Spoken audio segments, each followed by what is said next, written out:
Trin phase. Yes, wifey has approved, so we're going to continue with the Trenbolone. But first things first, next week will finally be the Trenbolone deep dive you have all been patiently waiting for. It took me a month to prepare for and a week to record, but it's finally done. Monday it will go live. Actually, it's already done for 2 days, but Thursday and Friday is no views, so you guys are going to have to patiently wait. On Monday, do me a solid. Watch the entire video till the end. It's 1 hour and 18 minutes. You don't have to watch it all the way in a single sitting. You can watch it again later, but I need some return of investment, please. So set your clock, right? I'm going to set it to a premiere sometime Monday in the afternoon, my time, so that's probably morning for you. So when you see that, just click on it and let it run. I need the fucking views, honestly. I need the fucking views to get this video into the algorithm because it took me way too much time reviewing all of the scientific literature. And again, we spent 5 days recording and over a week editing. So please do me a solid, do your part and get this video into the algorithm. All right. What else? I also recorded the best dose of Decanoate. That is only going to be, I think, 12 minutes long because there's not so much scientific evidence to pull from. And I recorded a video called Why 19-order testosterone derivatives thicken the skin. A little bit dubious extrapolation on what is going on regarding collagen synthesis and the various layers of the skin. But I think you guys will like it. And of course, the next question is going to be, what about testosterone derivatives thinning the skin? That will be a subject for a different video. All you have to do is sound off in the comment section and ask for it, right? To fuel the algorithm. That helps me a lot. Okay, so that's next week. I want you guys to put in the poll, it's also linked down below, on which deep dive to do next. Now, I already posted this morning, so let me see where the results are so far. Nandrolone is 40% of the votes. Done. Oh, 1,800 votes already. Okay, 40% of that, 1,800 votes. Voted for Nandrolone, and it's only 3,340 studies. So please be patient while I go through all of them. No, I won't go through all of the Nandrolone studies, but I will go through the ones that are relevant. So it will be similar to the best dose of testosterone deep dive, because of course for the testosterone video, I did not review all of the scientific literature available. Don't ask me this. Otherwise, there will be no videos for the next couple of months. So I'm going to go for high-dose studies, unique characteristics regarding neurotoxicity, cardiac toxicity, and maybe some other interesting factoids that I can find, but I will not be able to review all of the scientific literature for Nandrolone. It's just as simple as that. But maybe for the other steroids I can. So over the weekend, please vote for one of those compounds, whether that's boldenone, nandrolone, stanozolol, methendienone, oxymetholone, or mistralone, which is linked down below, but it's only got 63 views or 63 likes. And then we'll just go with the most popular one and work our way down. And then I think when we're done with all of these videos, since it's also evidence-based, I'm going to redo the oxandrolone one because that was a little bit more bro-science-y, and I did not review all of the unique characteristics, which I certainly can do because it's, what, 800 studies, I think, 600 studies or something on oxandrolone. So I'll probably redo that one, and that one has got the most views out of all of the steroids in the series. And after that, you know what? Maybe we'll do the exact same thing, but just the bro-science, right? F in the chat if you would like me to see another, or if you would like me to make another series for all of the steroids, but just the bro science. Right? Somewhat evidence-based, so we can debunk the bro science here and there if there's evidence for it. But after reviewing all of the scientific literature, I realized that evidence-based bodybuilding and cycle design, bullshit. 100% bullshit. Anyway, as you guys will see from the series. All right, what else? Ebooks on discount, 25% off until Tuesday, and then I'm taking them offline forever. So if you want to get them for a fat discount, you have until next week, Thursday, the end of April, and then I'm taking them offline. And then by the time I have 200,000 or 250,000 subscribers, I might reconsider a product like an ebook or a membership website or something of the sorts, or a course. But for now, I just want to grow my channel and not be forced to redo the ebooks because they're slightly outdated. So you have until the end of the month to purchase them if you want for a fat discount. And after that, well, if you really want them, then you're just going to have to be like all of the other assholes and get them for free off Reddit. Yeah. It's that simple. Oh, and the Global Drug Survey would like you to participate if you're interested. No, they're not the DEA or the FBI or any other regulatory institute. This is being formulated by Tim Pietkowski, who did many studies on the use of performance-enhancing drugs, including the Trenbolone study, which was titled, it pretty much turned my mind to mush, which is basically the only human study performed on Trenbolone, as you guys will see from the Trenbolone deep dive. So please fill out the drug survey. Do me a solid, right? Do it for those guys. The more data they have, the better they can publish, their findings in the publication, which will be ending up on PubMed. Right? So if you want to contribute to a PubMed paper, here's your chance.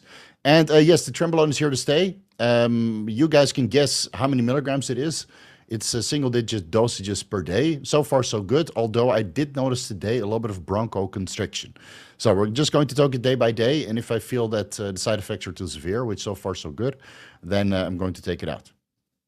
All right, let's get started with the questions. Let me remove this. Cool. There are a boatload of questions. Let's get started with Mr. Bean. Is training 6 times a week at a heavy volume necessary, hurting gains if sleep, GH, steroids are dialed in? How necessary and frequent are off days in your opinion? Many swear growth only happens on off days. I mean, it happens on both days. But of course, if your caloric intake is the same every single day, maybe a refeed on Sunday, then comparatively, your nutrient and caloric intake on training days is less than on rest days. So you might have to eat more on training days to grow more if your volume is high. This is why we do carb cycling even during the off season, especially at heavy volumes, because you can eat maybe 1,000 carbs on leg day, but maybe 700 carbs on back day and 500 carbs on arm day. Right? So you can cycle through your carbohydrates, have a protein sparing effect, and thus you stay anabolic every single day. And of course, heavy volume, at one point it will offer diminishing returns, especially if you're training 6 days a week, because, right, you're not just training arms, you're training arms like 3 times a week. You're doing chest, you're doing shoulders, you're doing a back, and then during that, maybe you have a separate arm day. Maybe you have 2 leg days. Right? So there's always a little bit of overlap. And especially if the volume is high 6 days a week, then yeah, you might need to eat a little bit more than you think you need. And if that's making you fat, well, watch the step-by-step cycle design so you know how to kind of step-by-step increase your calories and increase your steroid dosages and anabolic performance-enhancing drug dosages. All right. S225, can lifting and cardio the day before blood work cause elevated liver enzymes running 300 tests with no orals and all other markers are in range? It usually takes about a week for these liver enzymes to come down. So if you're worried about your liver enzymes, take a week off. And training the day before and cardio the day before can certainly increase your liver markers. But if you really want them to come down, they will probably come down by about half. If you take a week off, maybe a little bit more if you're fasting and still eating some vegetables to kind of detoxify all the toxins in your body, then they will come down faster. But you might need 2 weeks off for them to fully come down to baseline levels. And then they might be, I don't know, 15, 20, 25, depending on what supplements you're taking. It's all supplements that you take orally potentiate a little bit of liver stress. So, right, how much of these liver enzymes, these aminotransferases are coming from your liver and how much are coming from skeletal muscle? The only way you can actually find out is by taking significant time off. There's actually studies that show this, albeit that we have too many questions, so I'm not going to link it.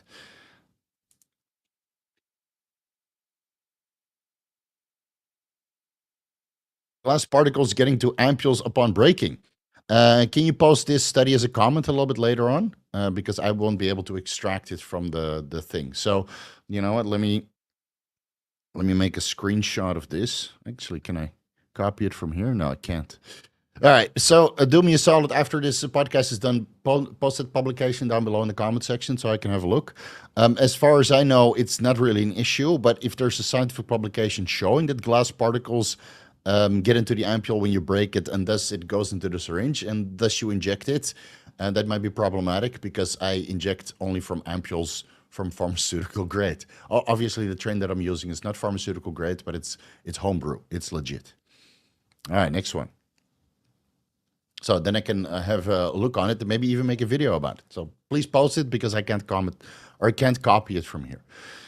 Is cysteine, testosterone, decanoate as suppressive as Trenbolone or other 19-order testosterone derivatives when you come off? And how long does it stay in your system suppressing you? I bought the PCT ebook already. Okay, so it really depends on which compound you're taking. And of course, they all have their unique metabolites. Some of them are active metabolites and some of them are not.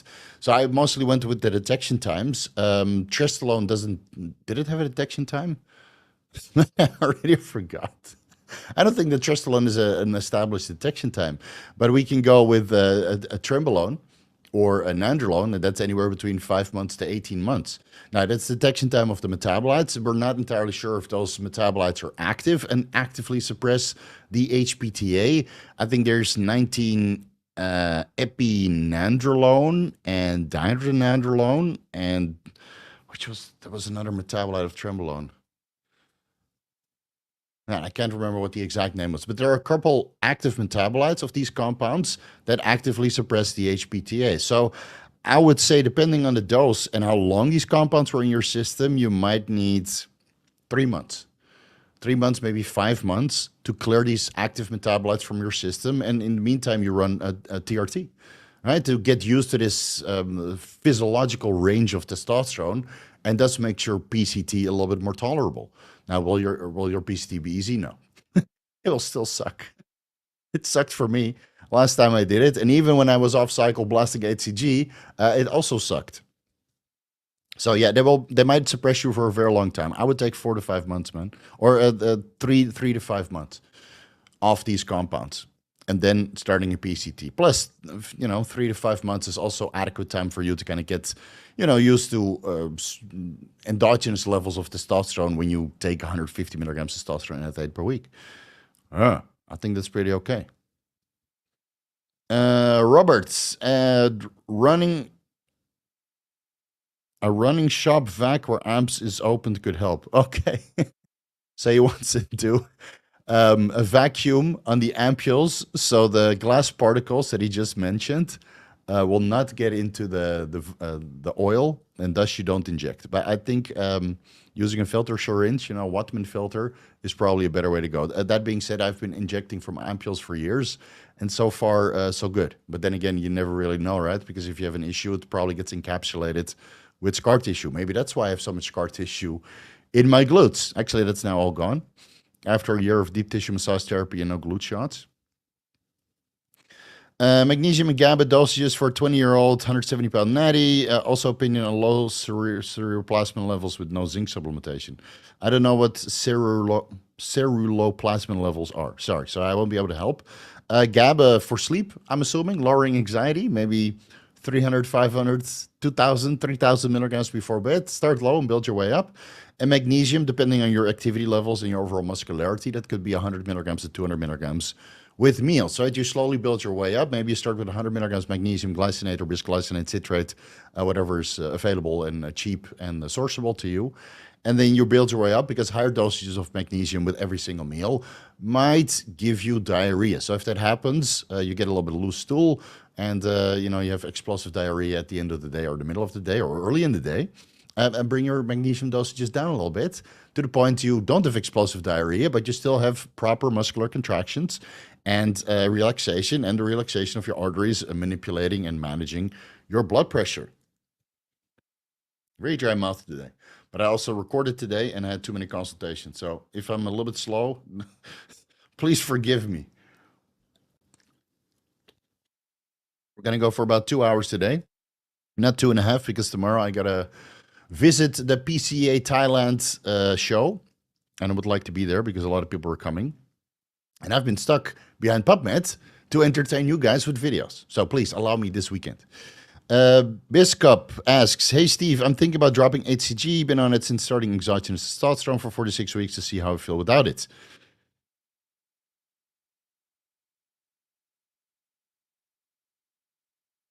You guys know what's going to happen. 6 weeks from now, he's going to beg for his libido to come back. I will try to match my blood draw to see the results, but the lab screws up my lab test, so I have to redo, and now my blood schedule is fucked. Okay, theoretically, if I wanted to keep the same level of testosterone, how much would I increase? 210 210 milligrams testosterone right now with 375 IUs HCG 3 times a week. So 375 IUs HCG would sustain testicular function, give or take, with endogenous production. I think 250 was too low and 500 was 26% higher, give or take, right, based on the scientific evidence. So we'll get to the best dose of HCG at one point or another. So if you're running 210 milligrams testosterone enanthate right now and you're dropping the HCG, I would go to 250. I think your serum testosterone levels were pretty similar. Right? You're adding 40, 50 milligrams of testosterone on top, which is very similar to what you would produce naturally, 6 to 7 milligrams testosterone per day. Of course, that's without the ester, but you're taking exogenous testosterone and it metabolizes different. So I usually replace 50 milligrams of testosterone with HCG or vice versa. And that could be 250 IUs HCG or 500 IUs HCG. The difference is not that substantial, honestly. But at 500 IUs HCG, your nuts are bigger and your loads are bigger, and you run through the packages faster, so you can use my discount code. Oh, wait a minute, I don't have discount codes for HCG. What am I talking about? Just like all those the sources on the boards. Yeah, I just run like 1,000 milligrams of Tren, so you can buy more. The Kevin DJ asks, hey coach, currently on 250 milligrams testosterone enanthate weekly with 500 IUs HCG on Monday, Wednesday, Friday, planning on coming off entirely after about 1 year. Sure you do. Can I continue HCG until testosterone metabolizes, then start SERMs for PCT? Yes, just buy the PCT ebook. It's like $15, dude. I know in the ebook, okay. I know in the ebook you said to stop HCG for a few weeks if you're using it while on cycle, but I wanted to know. Yeah, this is one of the reasons why the ebooks are a little bit outdated. It's because I feel that you can still continue to run HCG all the way up until you take selective estrogen receptor modulators. But it kind of depends, you know, how high your estradiol levels are and how you feel. And sometimes, you know, sometimes it's just better to crush your serum estradiol and your serum testosterone levels for the SERMs to work faster. Because if serum testosterone is still reasonably high, you start the SERMs, and even though the SERMs are blocking the estrogen receptors, then you might need, instead of 4 weeks, you need 6 weeks. And the longer you take SERMs, the more you risk blood clots, right? So maybe stop it, but you were on 250 milligrams testosterone enanthate weekly with 500 IUs HCG. You didn't take progestogenic 19-ORs or high-dose cycle, so I would continue with the HCG 4 weeks and then start SERMs. Yeah. All right, next one. Duster DK asks, will exogenous growth hormone IGF-1 do permanent alterations shut down like with exogenous testosterone? That's even not permanent. Most people recover within 6 to 1 year, even without PCT, but you can recover significantly faster with a PCT. Or will the body find its way back to natural levels after stopping the growth hormone? Thanks. Okay, so serum IGF-1 will stay elevated after last growth hormone administration for about 32 to 36 hours. So that's a negative feedback on additional growth hormone secretion. And then there's somatostatin, right, which you can reduce and increase ghrelin levels by fasting for 2 days, which I mentioned in the MK677 and growth hormone secretagogue video. So let me link those down below because those are fucking good and you should watch it. Otherwise, you wouldn't have asked this question. So you want to run some growth hormone? This one. Man, I have so many gold mines on my YouTube channel, and you guys still ask the same questions. What can you do? So, yes, you will find your way back to natural endogenously produced growth hormone and IGF-1 within 2 or 3 days. And fasting for 2 days increases ghrelin levels, lowers somatostatin levels, and thus the negative feedback and the production increases. And in the growth hormone secretagogue video, you'll find the stack for amino acids and melatonin and GABA to enhance natural growth hormone secretion even more. This is what we do, or what we did with drug-tested athletes. You take the growth hormone out and you megadose melatonin and amino acids for their growth hormone levels to still be somewhat elevated, right? Because growth hormone secretagogues, those are banned. But melatonin, nah, all fine. Is this true? Asked, hey Steve, how much did you weigh when you were your biggest, and what cycle compounds you think contributed the most to that physique? I think it was 255 in the morning, 260, 265 later in the day. And how many kilos is that? 118 to 122, give or take, right, depending on how you wake up.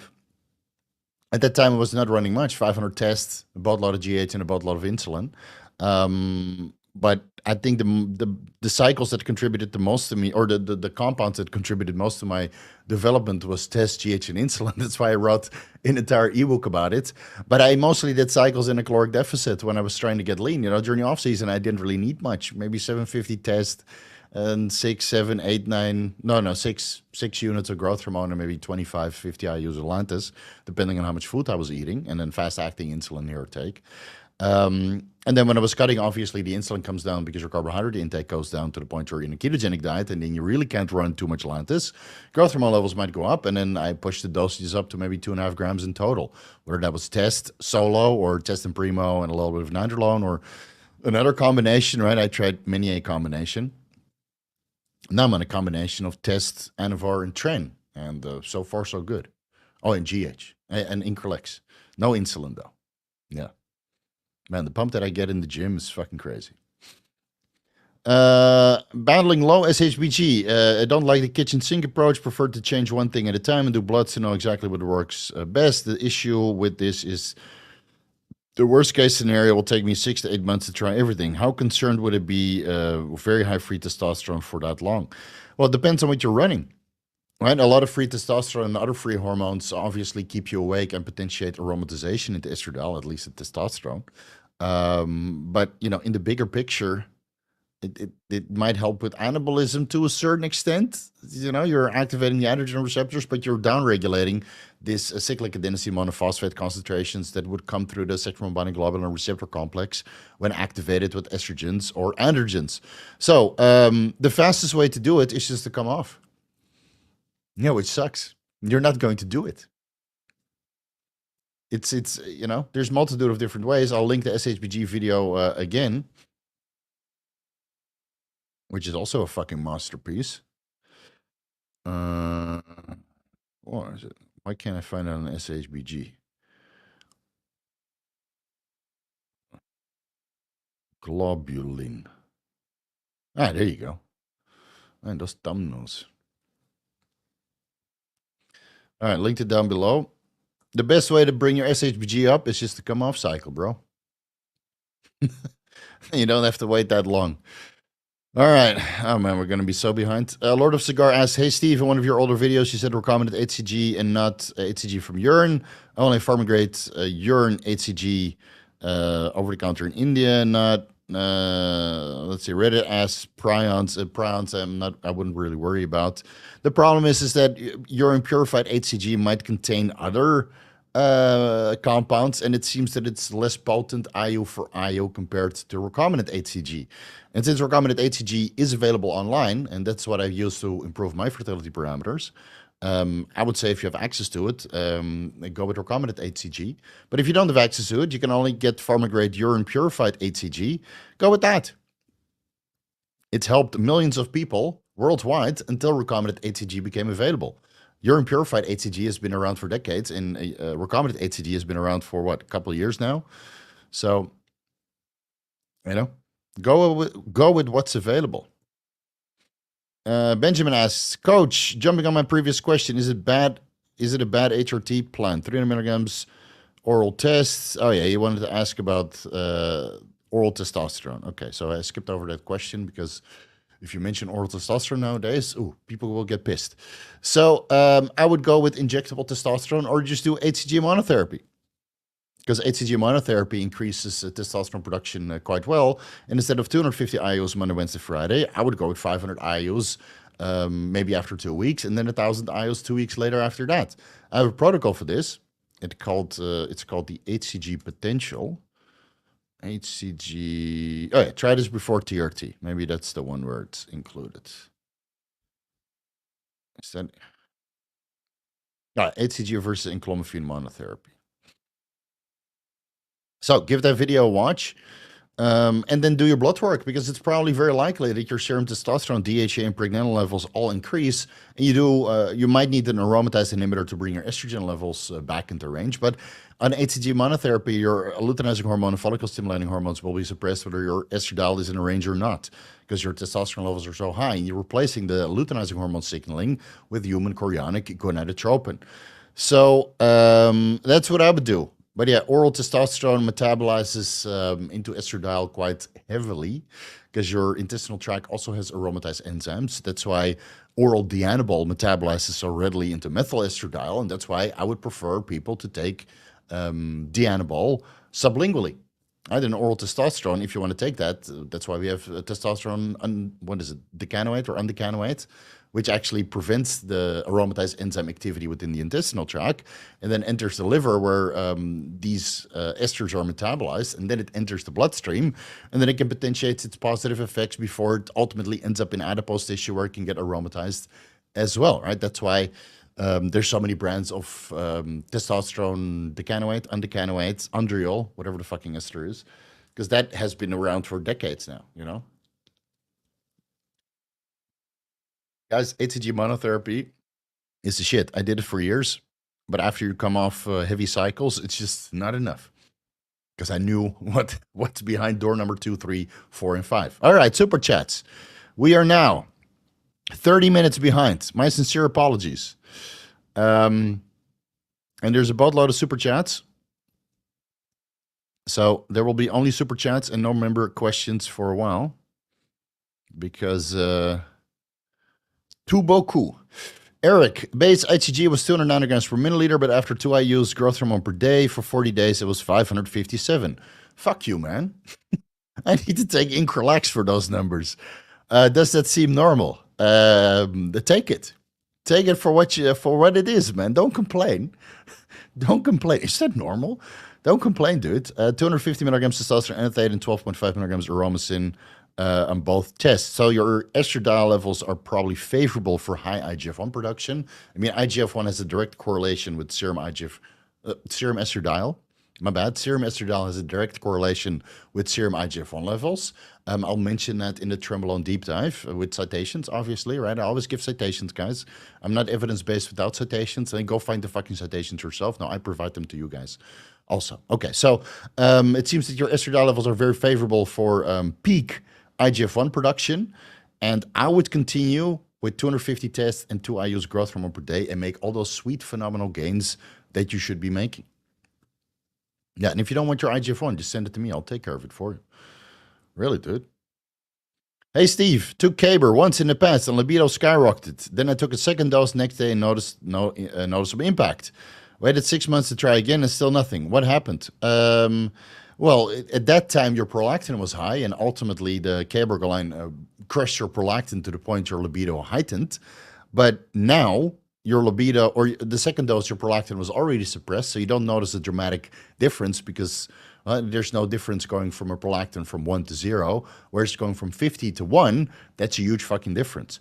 And maybe 6 months later, your prolactin levels were normal, and then you went from 7 to 1, and you don't notice a difference. So do some fucking blood work, please, you bastard. And then you can see that you probably don't need cabergoline. What you need is to watch the libido video. And don't forget to like and leave a comment. Because that video, man, libido. That video is due for,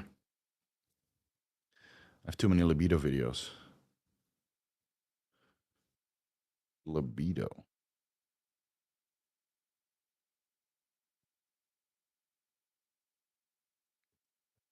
Every time I see the thumbnail with my wife on it, it makes me laugh. That's the exact face I see when my libido is high. Oh, yeah. All right, link down below. Yeah, watch that video. And there will explain many a protocol to help you heighten your libido. Off the top of my head, a perfect balance between your sex hormones and your neurosteroids, or start supplementing with DHA and pregnenolone. It's all explained in that video. Start supplementing with HCG for all of the intermediary hormones that your testicles produce. So now you have testosterone, androstenedione, androstenediol, estrone, estradiol, estriol, etc., etc., etc. And if everything is perfectly balanced, like everything should be in life, then your libido is also sky fucking high. And then you use some and oxytocin to bring that to the next level. And then you probably need 5 girlfriends. So I hope you have deep pockets, because without money, you're not going to get 5 girlfriends. Good evening, Steve. What drugs could be used for sleep improvement on heavy cycles? Dude, I just made an entire deep dive video series about this. Mild effects, moderate and strong. Melatonin, 3 milligrams. 10 milligrams is moderate effects, and 100 milligrams is strong effects. And feel free to combine that with 5-HTP unless you're on an SSRI. 100 milligrams to 200 milligrams. And for a mild to moderate effect, but a strong effect you will not get from 5-HTP. And then with GABA or Phenibut, right? Maybe 1,000 to 2,000 milligrams for a moderate to strong effect alongside your melatonin and 5-HTP. Yeah. Do you know anything about sinotropin? Yeah, good stuff. Good stuff from Iran. Yeah, it just hopefully Israel will not bomb the sinotropin factory. Oh, can ask for it, no? Well, that's politics. So let's leave it for what it is. I have an entire deep sleep deep dive video series. It's like 4 or 5 episodes, bro. So just go watch those. All right, new member, Asaya for a month. Pharma got me 650 IGF-1 and 5 IUs. So the other guy got reasonably higher numbers than you had. Generic GH got me to 660 and 10 IUs. Thoughts? So it's the same IGF-1 levels, but did you spend less or more for the 10 IUs generics compared to the 5 IUs Pharma? Thoughts? I had minimal sides on both, just a little carpal tunnel on generic, staying with Pharma or try a different generic. Go with what is cheaper, dude. You know, go where you get the best results for the least amount of money. So you can spend some of that money on more food so you can grow better. Yeah.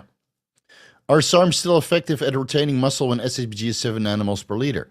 Yeah, weirdly, selective androgen receptor modulators also lower sex hormone binding globulin, even though they're not sex hormones. Well, besides YK11, that's a steroidal SARM. Currently dieting down and crush my SHBG with round 140, and well, it's a testosterone also that is crushing your SHBG.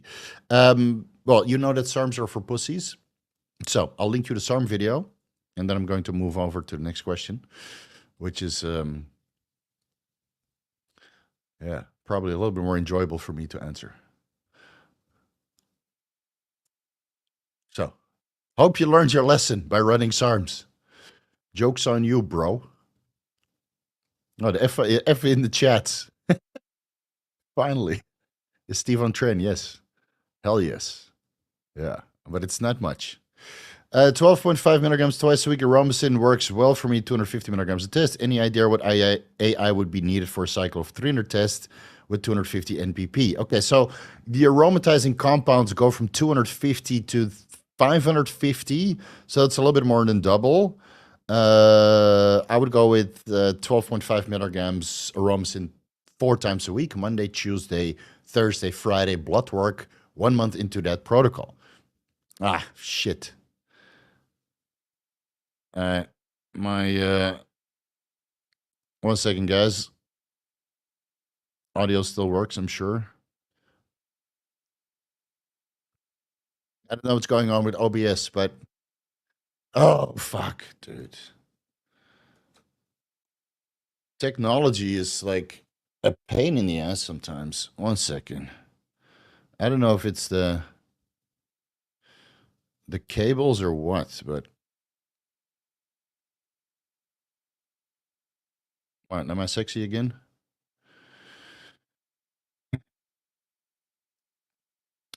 Well, at least I didn't trend range. All right. Good on me. All right. Isaiah, is 1100 total testosterone, 303 bad? I heard Chris SCBG is no good for building muscle and other things. I mean, you're running RAD 140 and your testosterone is 125 milligrams per, or 125 milligrams per week. So if your SHBG is that crushed on such a low of a dose, then how much muscle you're going to build anyway?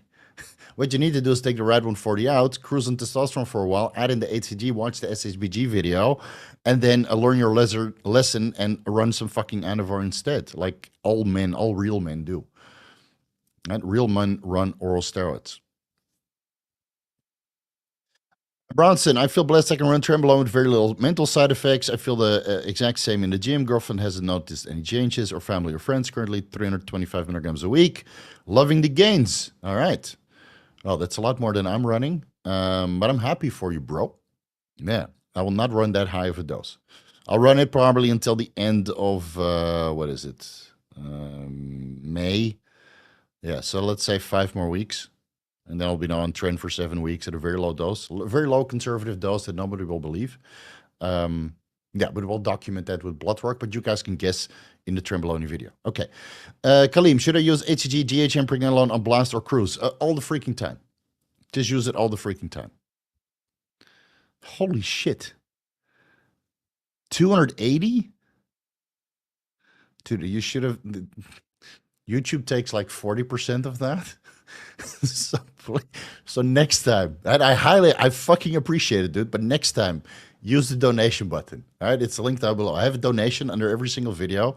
So if you want to do like a super chat like this, just send me a donation, and you for 100% of the time you'll get personalized email back. You know, because then I get to keep 95%, not 60%. But I appreciate it nonetheless, dude. And look at this fucking color. It's all red. And red is, of course, the color of love. Hey, Steve, finally able to catch a live chat. I have no question.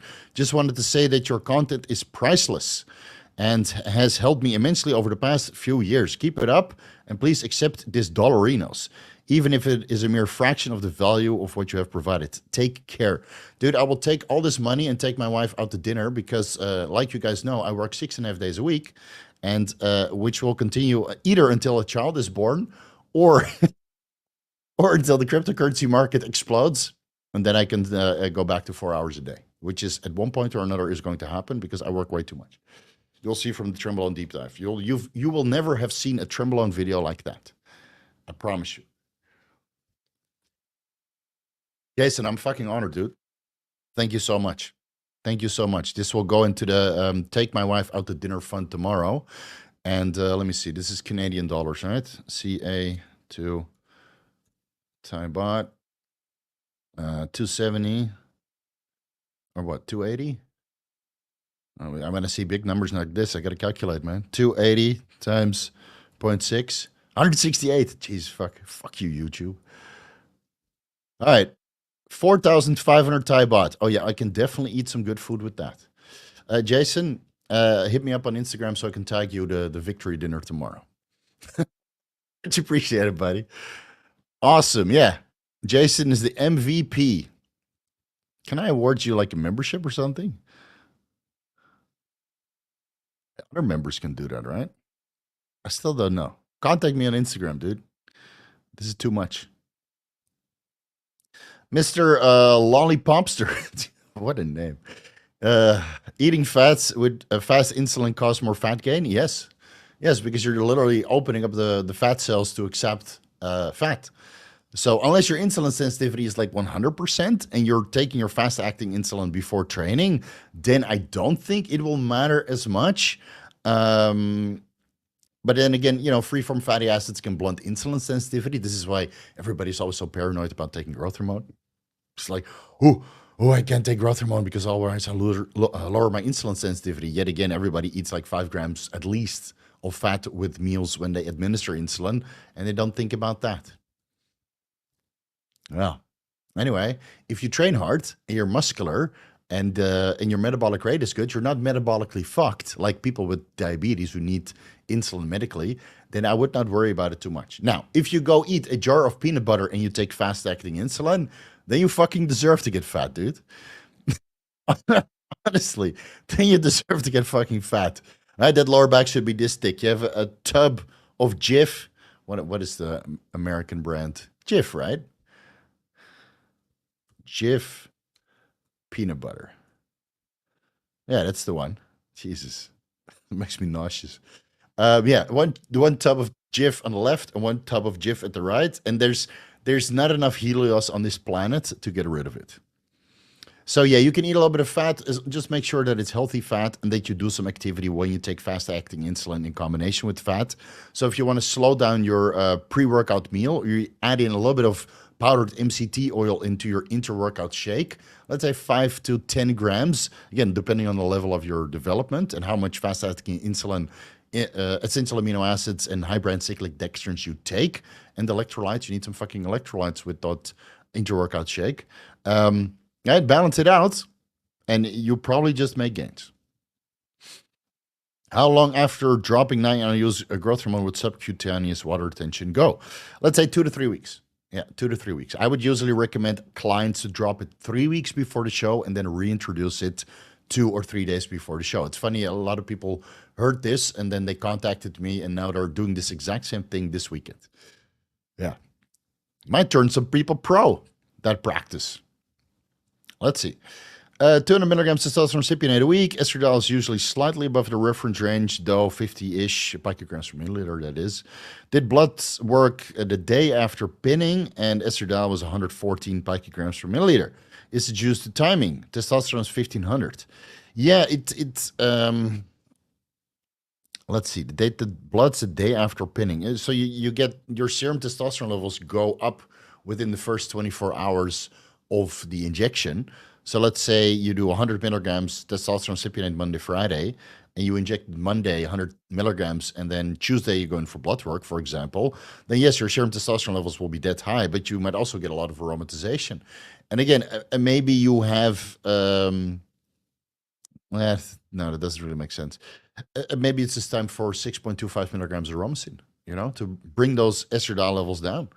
Or do daily subcutaneous microadministrations, because a lot of people on 200 milligrams testosterone cypionate, if they go with daily microadministrations, don't need an aromatase inhibitor. And then you can use like a dinomethane and calcium deglucarate to help keep your serum estradiol levels under control. All right.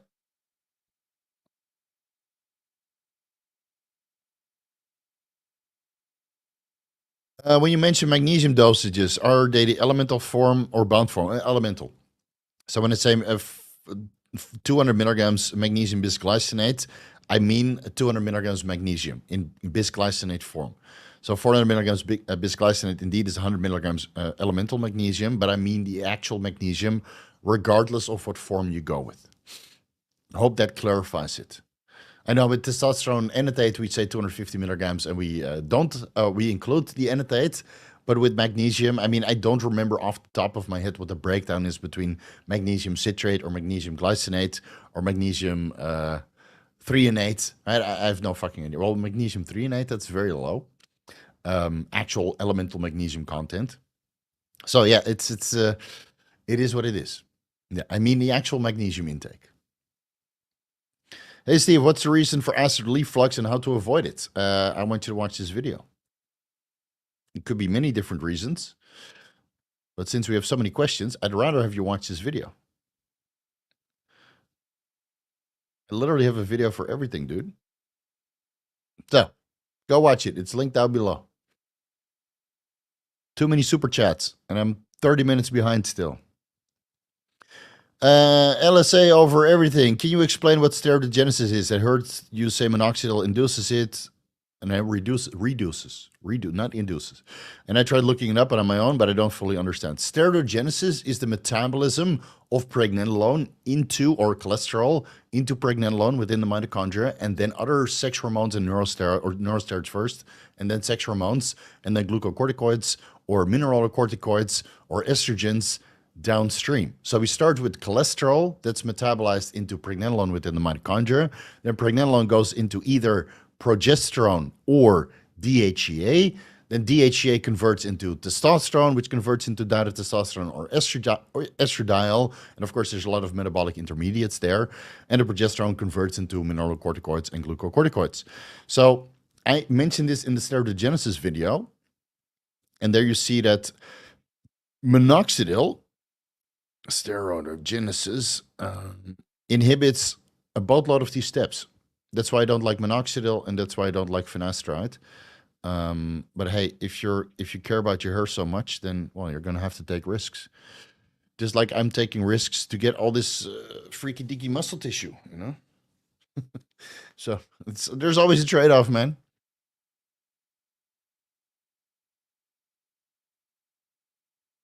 Richard Gorski, cycle, 250 milligrams testosterone enanthate, 400 milligrams masteron, 200 milligrams MPP, estradiol, 550 picomoles per liter. So that's what, 3 times out of the reference range. Prolactin, 360. I'm not sure what the reference range on milli IUs is, or milli units.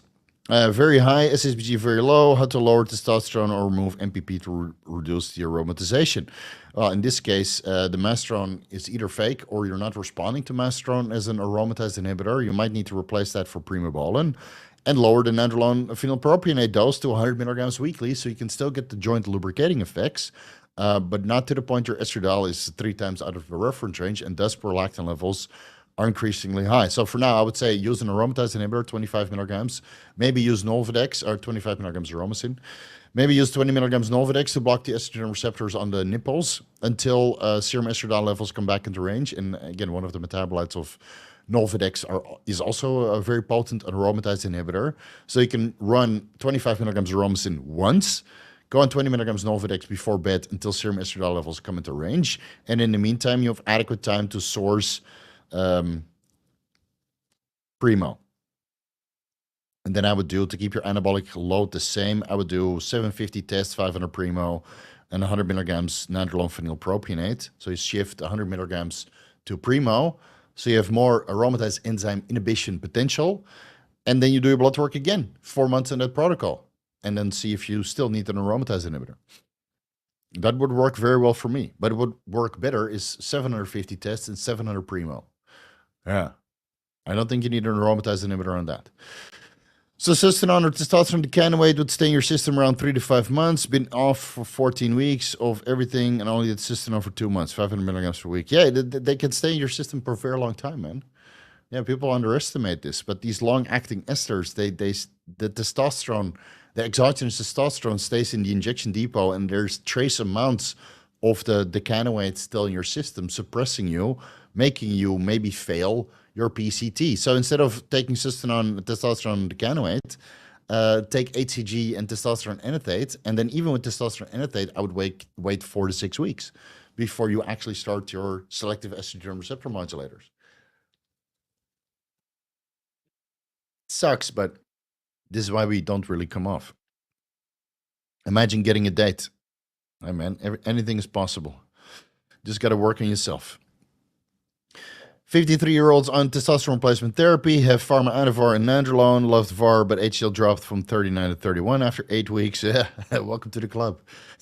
That happens to everybody, dude. Deca at 50 milligrams feel dull, not like VAR. Have Rimabolan, will HDL drop as bad as VAR? Yes, 100%. Want the feeling but keep HDL high. But you can't have both.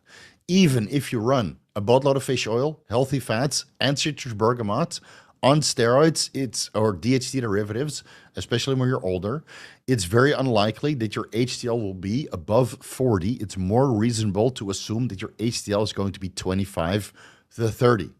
Right? It's more important that you keep your LDL in range with ezetimibe and healthy eating and fasted cardio, right? So you're going to have to sacrifice something. HDL will plummet.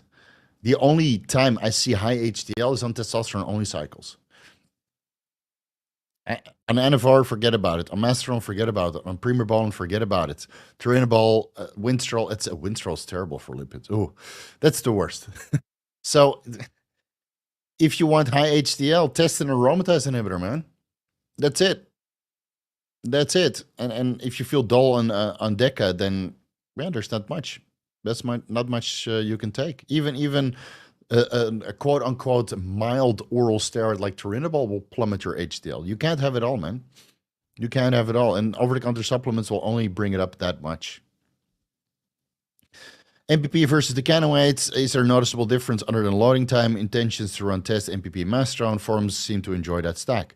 I mean, if you do daily micro administrations, that would not really make a difference. Besides that, the ester weight of nandrolone phenylpropionate is less than decanoate. So if you inject 500 milligrams NPP versus 500 milligrams nandrolone decanoate, then you get more nandrolone for the NPP versus the decanoate. I can't remember off the top of my head, but it might be a 10 to 15% difference. Some people say that it's more potent. And of course, you know, MPP, everybody knows that you have to do more frequent injections for stable serum concentrations. So the side effects are going to be less.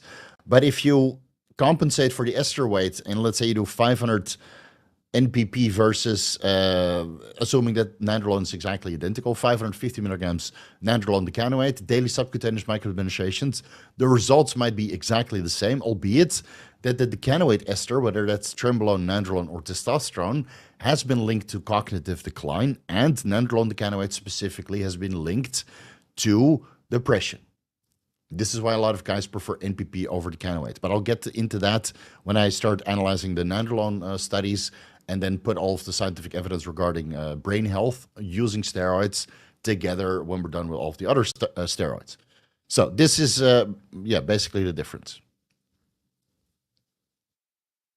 R4 Crypto, what's up, bro? You're waiting for a 100-day moving average like I am? 58,000? And then let's see what happens after that. Taking 100 milligrams testosterone, enanthate, 500 IOs HCG every other day. So that's 300 tests and 1500 IOs HCG every week. Started February 11th. Blood work pre-HCG, SHBG was very low. Testosterone was high. SHBG is 9.2. Okay, so that didn't improve much. Gamma GT is 143. Should I be worried? Yes, you need to get on glutathione and carnitine and coffee ASAP to bring those gamma GT levels down, because your intra-liver glutathione stores are clearly not sufficient. 600 milligrams injectable glutathione per day for the next 2 weeks or something. Get some N-acetylcysteine, 2,000 milligrams per day, 400 milligrams SAM-E, maybe even 800 milligrams SAM-E to, what does it stand for? S-adenosylmethionine. Oh, SAM-E, whatever, it doesn't matter. SAM-E in combination with N-acetylcysteine to specifically increase liver glutathione stores. Carnitine can be orally or injectable, doesn't really matter. Both lower gamma GT levels. And coffee, obviously orally, not in any other way, not in any other administration route. Yeah, and that your SHBG only went up with 3 points. Maybe you need to take it a little bit longer. It's been 2 months. Or maybe you need to take the testosterone out for a while and just run HCG monotherapy, because 500 IOs HCG every other day, or maybe 1,000 IOs HCG every other day, will probably give you very good testosterone levels already, just like it did for me. Will it be sufficient to feel absolutely fantastic? Probably not, but it's only for 2 or 3 months, to bring our SHBG up. And then whatever you did to crush your SHBG into single digits, don't do that again. Hey, Steve, please let us know what your current macronutrient intake and how do you plan your carbs during the workout. I have my sheet somewhere. So I have eggs for breakfast with a big salad. My second meal is chicken with some mixed nuts and some vegetables. Then my third meal is collagen with essential amino acids and some electrolytes. Then I go to the gym. Post-workout, I have about 70 grams of carbs from watermelon and pineapple, and about, I think, 350 grams of salmon, give or take. And then the last meal of the day is 250 grams of steak, 2 whole eggs, and rice, another 40 to 50 grams of carbs, give or take. So my total carb intake right now is about 120, 130. Fat intake is about, I think it's about 100 grams, and protein intake is about 350 grams. Yeah, how much calories is that? Is that correct? I don't even know. 350 plus let's say 120 times 4 plus 900. Yeah, that's about correct. 2,800 calories. Yeah. All right. How do you plan your carbs around the workout? I just have it post-workout. And if I don't work out, I don't have carbs.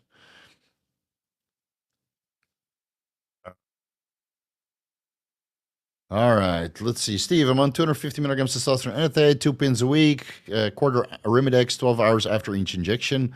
Just got blood works done, 121 estradiol. Is it picomoles or picograms? Natty, I was at 50, so it's probably picograms. How much Arimidex do I take to get back to normal into the range? I would do 0.5 milligram. Usually the general rule of thumb, for every 250 milligrams testosterone enanthate or cypionate that you take weekly, you take either 1 milligram Arimidex or 25 milligrams Aromacin. This works for a lot of people. Of course, you guys are going to say, Steve, the testosterone to primobolan ratio 1-to-1 doesn't work, or the primobolan or the testosterone and masterone 1-to-1 ratio doesn't work. It's a fucking starting point. Shut your whore fucking mouth and do some fucking blood work, right? It's a starting point. Not talking to you, RB225 the world, talking to all of these other idiots that always want to contest. It's a starting point. It's a fucking starting point. You do a 1-to-1 ratio, and then you go in for blood work and adjust the ratio. Otherwise, you don't know where to start, right? Dumb fucking asshole. But in your case, a quarter Arimidex or half a milligram of Arimidex for your 250 milligrams testosterone is bring your estradiol twice as high as where you want it to be. So it makes logical sense that if you go to 1 milligram Arimidex per week and take that right around the injection, because the half-life is very similar to the half-life of testosterone enanthate, or at least the peaks and the valleys in serum concentrations. So you pin and you take your Arimidex. Exact same fucking time. You don't have to take it 12 hours after. I think that's nonsense. Both have very long active lives. And that will bring your estradiol down to 50 or 60. And maybe you need 1.25 milligrams of Arimidex. But you go try this for a month, retest your estradiol levels, and then see what happens, right? The most important thing is blood work.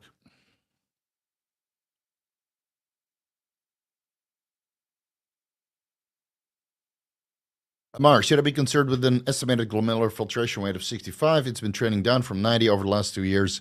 Just started TRT a few months ago. Blood urea nitrogen and creatinine is usually slightly above the reference range. Check your cystatin C levels. The E stands for estimated glomerular filtration rate. It's not based on your actual glomerular filtration rate. Check your cystatin C, which is a better indication of kidney function. And if you want a true, accurate glomerular filtration rate, do a 24-hour urine collection test where you measure your serum creatinine to your urine creatinine and your serum cystatin C to your urine cystatin C. If your estimated, or if your glomerular filtration rate is still subpar, but it's very likely that it's 100 to 110 or maybe even higher, if it's still subpar, go do an ultrasound. Don't have to do a biopsy, just do an ultrasound, see if you have any inflammation in the kidneys or kidney stones, which can all worsen glomerular filtration rate. But for now, I wouldn't worry. Just get a 24-hour urine collection test and check your serum cystatin, check your cystatin C levels at the same time, and then assess from there. We see this happen in the TRT space in the bodybuilding community all the time, that EGFR is low, when in reality your muscle mass is high and you have a lot of protein turnover because you're on steroids. Hey, Steve, I've always naturally had a massive appetite and love vegetables. Great. Okay, good. Even with 60 to 80 grams of fiber during a bulk, I can always eat. Yeah, same here. Maximum beta-carotene levels do not go over. Thanks. I think it's fine. I think it's fine. But if you need your appetite to get under control, then that's what the liraglutide, dulaglutide, semaglutide, tirzepatide, or retatrutide is for, right? But yeah, if you can always eat a boatload of food on a bulk, then, well, join the club of making easy gains on low steroid dosages. It just sucks when you want to get lean. Then you need to kill your appetite.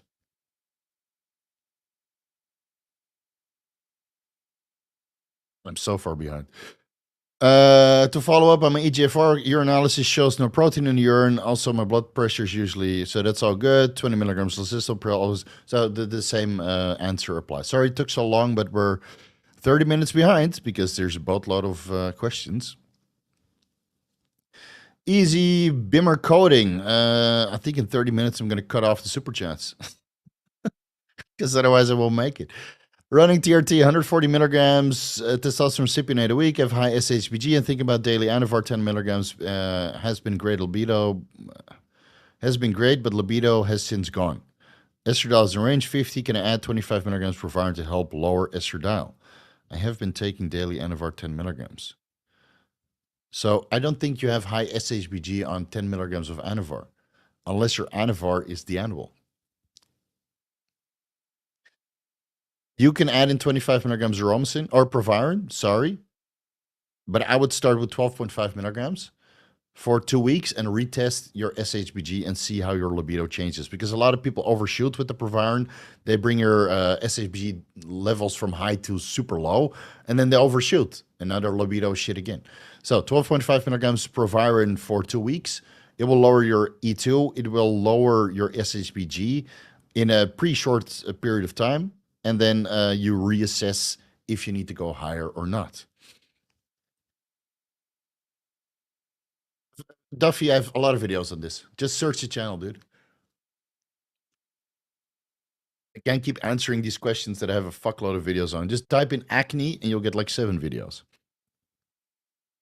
But that shit is gold. Really.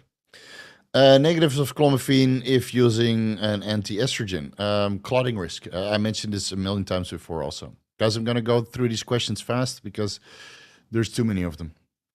HCG monotherapy. How long can one realistically do this? Or is testosterone cypionate propionate injections inevitable? I think you can do HCG monotherapy as long as you want. I know guys that have been running it for 2 to 3 years, and they're perfectly happy. Their fertility is great. Their semen volume is absolutely stellar. Their testosterone levels went from 400, 500 to 1,000 or 1,500 even, and they're perfectly happy. Yeah, their HPTA is impaired, obviously, because their serum testosterone and estradiol levels are super physiological or towards the top of the reference range. But they're replacing the L8 signal with the HCG at super physiological concentrations, obviously. And a lot of guys after 3 months, 6 months, or in my case, after a year of HCG monotherapy, I was like, you know what? I know what's behind door number 2, 3, 4, 5, 6, 7, and 20. I want to get back on some serious testosterone again. And I feel 10 times better. So get some experience with HCG monotherapy. I think I listed that things you can try before testosterone replacement therapy videos already down below, linked. And give that video a watch, man. I explain everything there. Hello, Steve. Any benefits of combining orals pre-workout? Sometimes like smaller dose of the Anabol, Anavor, Anadrol combined, or just normal dose of one. I know you can.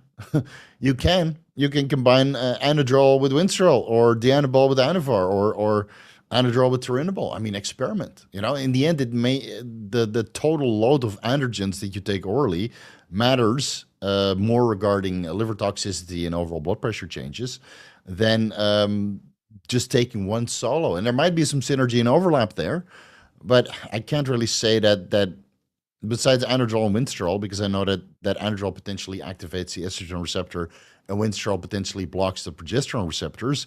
So instead of having this super bloated look, you now have a super full yet shredded look on 10 milligrams Winstrol and 50 milligrams Anadrol. I took that combination many a time.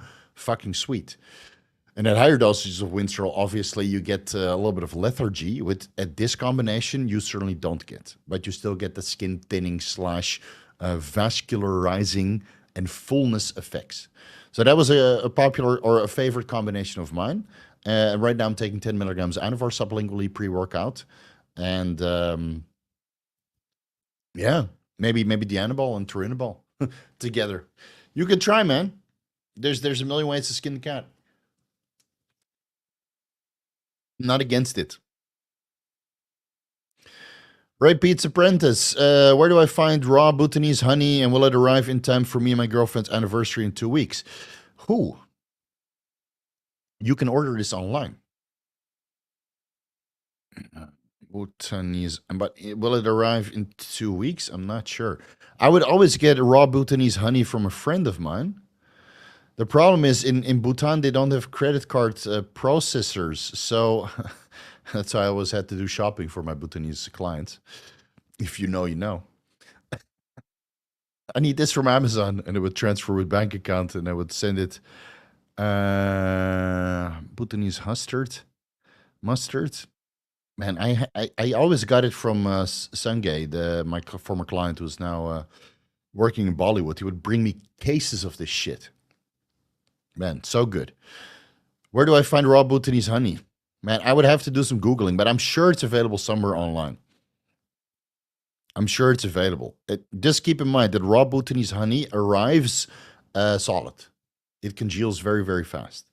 So all you have to do is stick it in the microwave. Obviously, remove the lid because the lid is from metal. Put it in the microwave and then mix it up.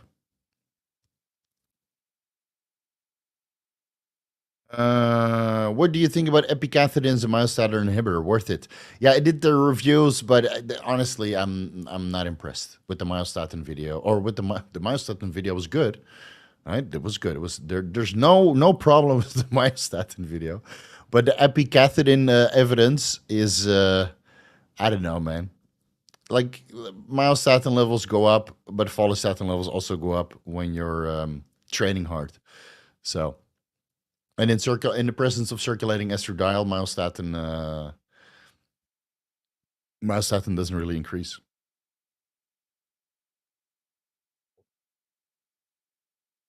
100% authentic injectable DHT. You and me too, buddy. Yeah, you and me too. Coach Steve, any reasons for very high prolactin other than pituitary adenoma? I got it ruled out by the brain scan. My livers are triple the reference range. I'm natural. SHBG is also double the reference range. Help. Smoking weeds, kratom, other recreational drugs are all known to increase prolactin levels. Maybe you have a deficiency in L-tyrosine, vitamin B6, P5P, which contribute to dopamine production. And that's where I would look first. You know, maybe you're just deficient in something. Yeah, that's off the top of my head. If you don't have a pituitary, but if you have a pituitary adenoma, your levels would be way higher, dude, than triple the reference range. Yeah, it could be smoking weed, man. Or frequent masturbation. That's all known to increase prolactin levels quite dramatically.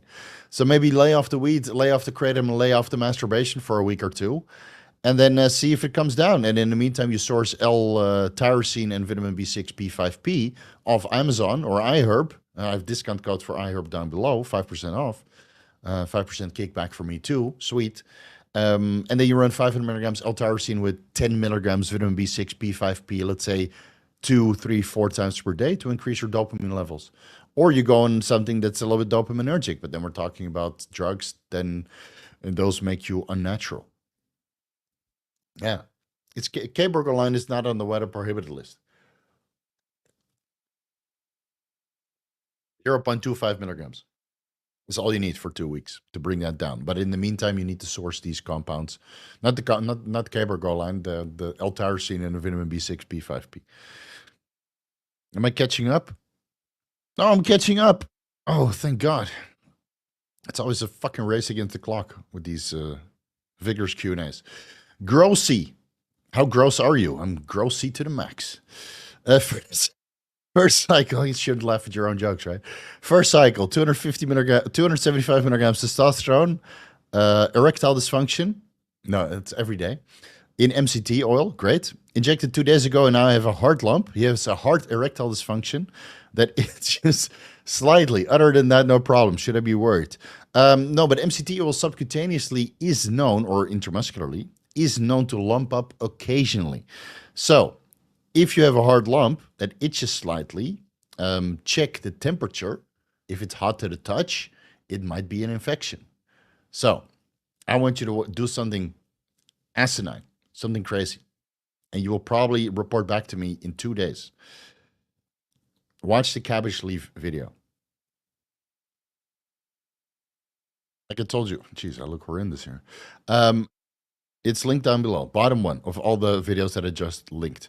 There are anti-inflammatory compounds in, what was it, red cabbage leaf, which actually lower inflammation and can remove heart lumps from injections overnight. So all you have to do is go to the grocery store, buy a cabbage, red one. And I think I explained everything in the video, whether that's red or white. I can't really remember. That video is very old. Didn't get any views, but I saved it for situations like this. Yeah, because I coach so many guys in third world countries that they don't have access to all the things that you need to, and they don't want to go to the doctor. So that, okay, if you don't want to go to the doctor, use the home remedy for breast engorgement during pregnancy. You go to the grocery store, you get a red cabbage, and you stick that on your butt or wherever you injected it. Wrap that in cellophane wrap so it stays into place right before bed. You might be sweaty, but the next day, I guarantee you, 100%, your inflammation will be gone. And if it's not gone completely, it will be severely diminished. All you have to do is 2, maybe 3 days, and it will be over. And if it's not gone after 3 days, then it's clearly an infection and you need to go to the hospital. Yeah. I'm almost 100% sure that in 2 or 3 days you will mention that this worked. Yeah. You didn't even need to take drugs to get it resolved. Christian, best practices to get off 2 years TRT, testosterone enanthate, 250 milligrams. The best PCT procedure, already taking 500 IOs 3 times a week for 2 months. Okay, so you can basically stop cold turkey now. Continue the HCG for 4 more weeks. Stop the HCG, and then if you want, you can start selective estrogen receptor modulators the week after or right after, depending on what you want to do. What is it? The PCT ebook is only $15. Right? It's 25% discount. So if you want to support me a little bit harder than 100 Thai baht, which is like $3. Christian, I still appreciate it, bro. Don't worry about it. That's 60 baht left, which is probably my Coke Zero tomorrow, alongside this fat. Yeah, you want to see something impressive? You want to see some impressive numbers? Let me scroll up. Holy shit. Look at that dollarinos, dude. Anyway, I appreciate all dollarinos. Where is it? Where is it? Donation was so small I can't find it. I'm joking. I'm joking. Um, so, man, it's been a long day, guys. Where was I? Oh yeah, selective estrogen receptor modulators. Nowadays, I would go on a protocol like this with 25 milligrams enclomiphene and maybe 20 milligrams Nolvadex for 4 weeks. And then you retest your luteinizing hormone, follicle stimulating hormone, testosterone, SHBG, and estradiol levels.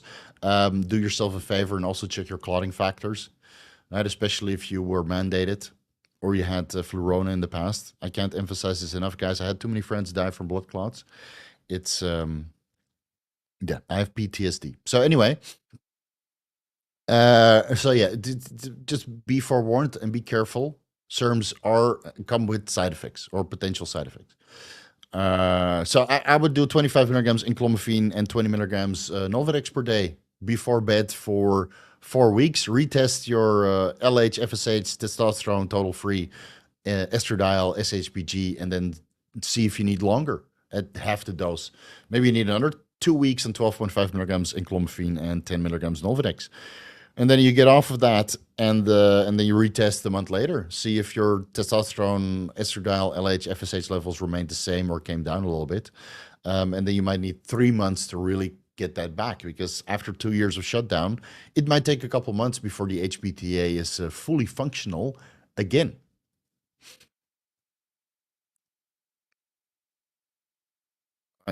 Amar will check his cystatin and 24-hour urine test.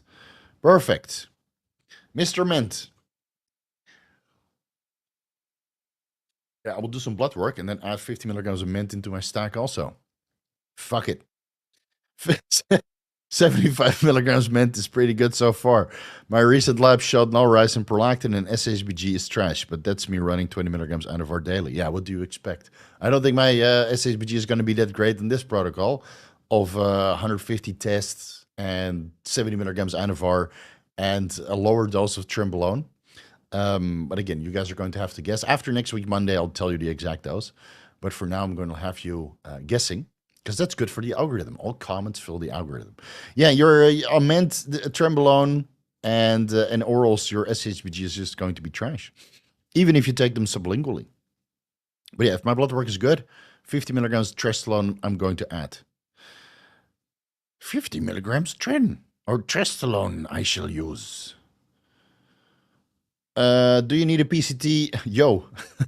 Yo, do you need a PCT after HCG monotherapy, or does HCG on cycle make recovery easier after the cycle? Yes, it makes it easier after the cycle, but you might still need a post-cycle therapy depending on how long you took HCG monotherapy, because HCG monotherapy will also downregulate the hypothalamic pituitary testicular axis, because HCG is replacing luteinizing hormone signalings, or LH levels will come down, and thus FSH levels also.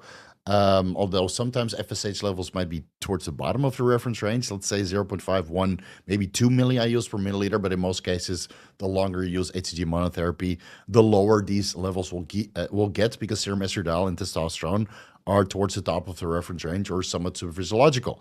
And of course, you can use an aromatase inhibitor to keep your serum estradiol levels favorable and maybe keep luteinizing hormone and follicle stimulating hormone at the bottom of the reference range, but still in range. Albeit that most guys do prefer a little bit higher estradiol levels. So you might need PCT, but if you did HCG monotherapy for, let's say, 2 or 3 months, I think you can stop from one day to the next, and LH and FSH levels will bounce back depending on how high your serum estradiol levels are. maybe on the last day of your HCG monotherapy, you take 25 milligrams of Aromasin to crush your serum estradiol levels temporarily so you don't have negative feedback through the estrogen receptors on the hypothalamus and the pituitary. And then you could recover your luteinizing hormone and follicle stimulating hormone levels faster. But if you do HCG monotherapy for a couple of years, yeah, then you've been shut down for a couple of years, obviously. And then you probably need a PCT, which I just outlined for the other guy, 25 milligrams enclomiphene and 20 milligrams Nolvadex for 4 weeks. I think that that's okay.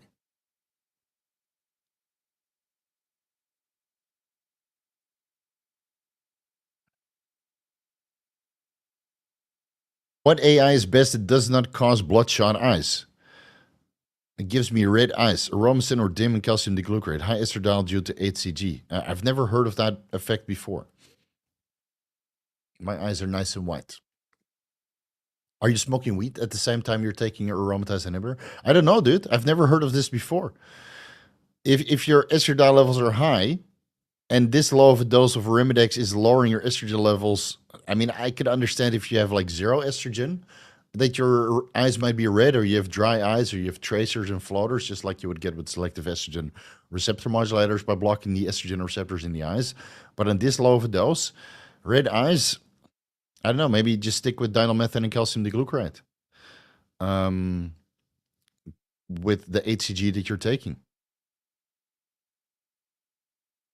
Yes, bro science videos. All right, perfect. Yeah, I think that's a good idea.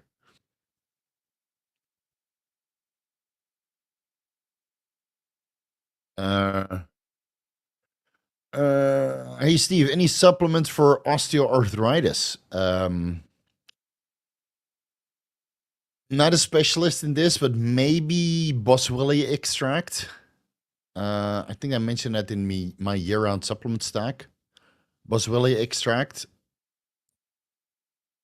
I'm not sure, man. I'm not sure. Amir, where did you hear HCG shut you down? No, it does shut you down. Yeah, over time it will shut you down. Maybe the first month your LH and FSH levels will only be slightly suppressed, but the longer you use it, I mean, HCG is replacing the luteinizing hormone signal, and if testosterone and estrogen levels go up, then it's basically the same as taking exogenous testosterone converting into estradiol, which will shut you down through the estrogen and androgen receptor in the hypothalamus and the pituitary. So, yeah. Steve, I know you've mentioned Phenibut in the past. Do you still use it occasionally? No, man, I don't use any sleep aids besides melatonin. I don't need it. I have hard sex and then I go to bed. Actually, it's not true. I have hard sex and then I work a little bit more and then I go to bed because my wife goes to bed earlier. Yeah, and so yeah, 2 to 3 grams. Yeah, 2,000 to 3,000 milligrams. That's what I used to use, but I don't know, even on a low dose of train, I don't really have sleep issues. I sleep about 6 to 8 hours per day, and then sometimes I take a mad long nap. Um, it's yeah, sleeping was never really an issue. The last couple of months is a little bit difficult sometimes because the cats wake up early and they want food. Okay, I wake up and I go give them food, and then I go back to bed, or my wife does it. And I'm sure my sleep will be horrendous when we finally have a kid, but it's all part of the game, man. And maybe then I need some Phenibut. Of course, if you use Phenibut or GABA, then you're fucked up. And then if you have to hold the baby, and it's, I know that's a fucking liability. So I will probably just have to suffer through it. Thank God for fluvoxamine, where you just don't give a shit. You know, you're like, whatever. Big Daddy Steve, about serum estradiol levels on raloxifene, 120 milligrams every day, while on 225 milligrams testosterone cypionate split every 3.5 days injections. Before raloxifene, my estradiol was around 30 to 35. After raloxifene, it jumped to 85. What to do? Add Primo or Aromasin. I would take the raloxifene out.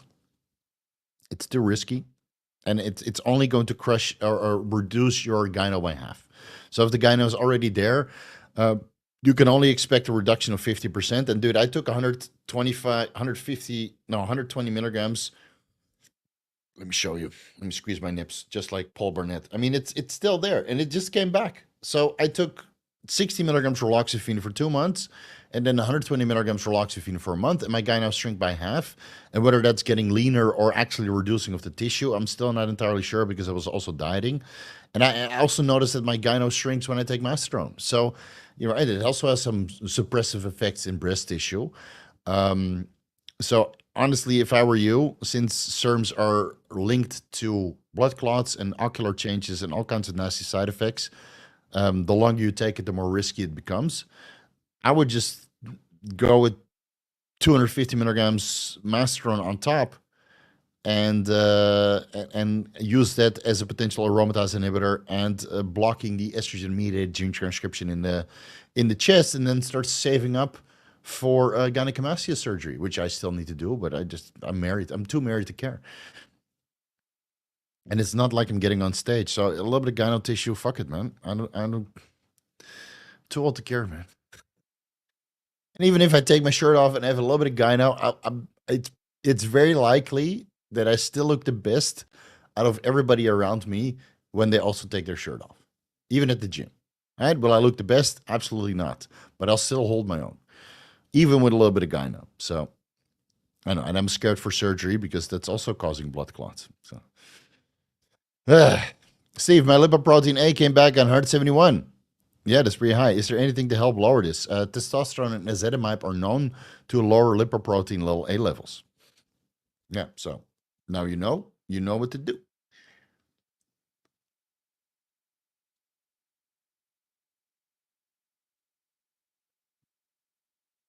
Steve, did you saw on the tiny news that a dude smacked? Yeah, that happened in our gym, dude. That guy's banned for life. What's that? What's a Chinese guy? He's been weird for a very long time. I usually ignore him, but I train in the evening, so I don't really see the guy. But apparently, he harassed several girls. He got a restraining order on him, and then he, for whatever reason, he smashed that girl on the floor. So he's banned from all the gyms. He's banned from IFBB, PCA, and any kind of federation. And he'll probably be kicked out of Thailand after his trial. His trial was a couple days ago. And I think they're going to throw him in jail and then ban him for life. That's what I've heard. So, you got to behave yourself when you're here. It's that simple. You can't be fucking slamming girls on the floor. I mean, she was a Chinese girl, but still, like if it was a Thai person, then you're really fucked. You would be in the crocodile farm in a little bit outside of time already. The Thais don't tolerate that shit. If you start hitting their women, they'll fucking take you to the crocodile farm or make you disappear. Just saying. So that was a Chinese girl. She filed, obviously, a police report. And then, with the evidence, they're probably going to deport him after some jail time. So don't fuck with Thailand, man. You can do a lot of things here, but you can't misbehave too bad. Yeah, and thank God, because that guy was a bit of a, I don't know, weirdo. But then again, Thailand's full with weirdos, so I just try to avoid all of them. That's why I train so late.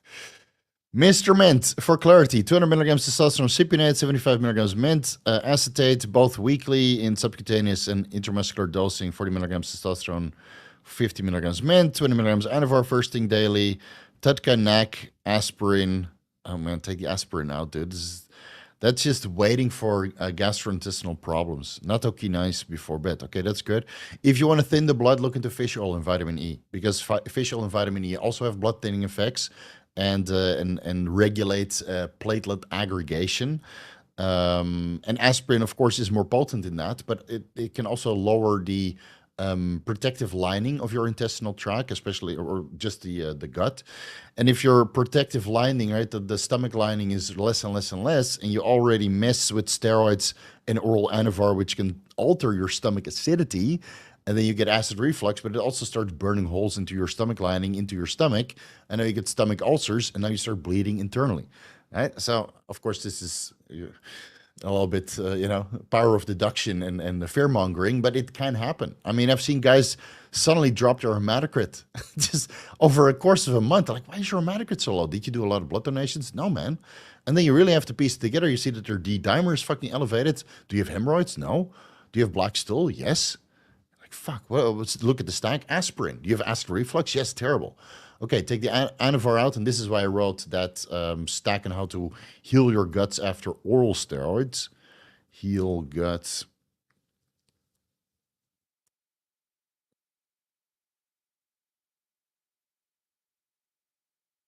Maybe it's in the thumbnail.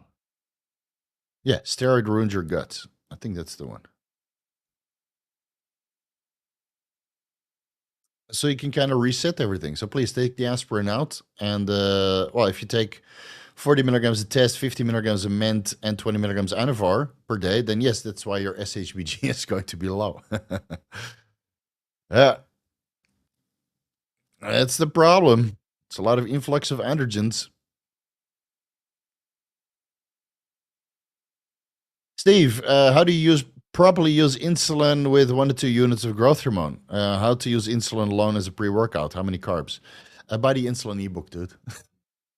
Come on now. Come on now. How to properly use insulin? Do you want me to sit there for 30 minutes? Buy the fucking insulin ebook. Balls. Balls. You guys remember that meme from the guy started calling with the soundboard of Duke Nukem? Balls. I got balls of steel. All right. Much love. Learned so much. Balls in real life. $50. Man, how much money did we make? That's a lot. Yeah, no wonder. No, I should take more stuff offline. Like consultations are there to stay.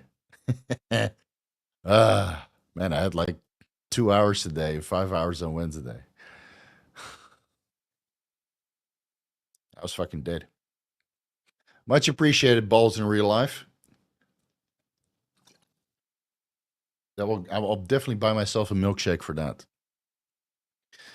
Entrepreneur vids are the best. TRT 200 milligrams per week, daily 100 milligrams DHEA. Jeez, that's a lot. Probably high estradiol levels. 20 milligrams pregnenolone, 100 milligrams L-theanine, 250 milligrams cesofensine. Oh shit. Potent stuff. Feel great. Anything I should add? 10 milligrams Nupept.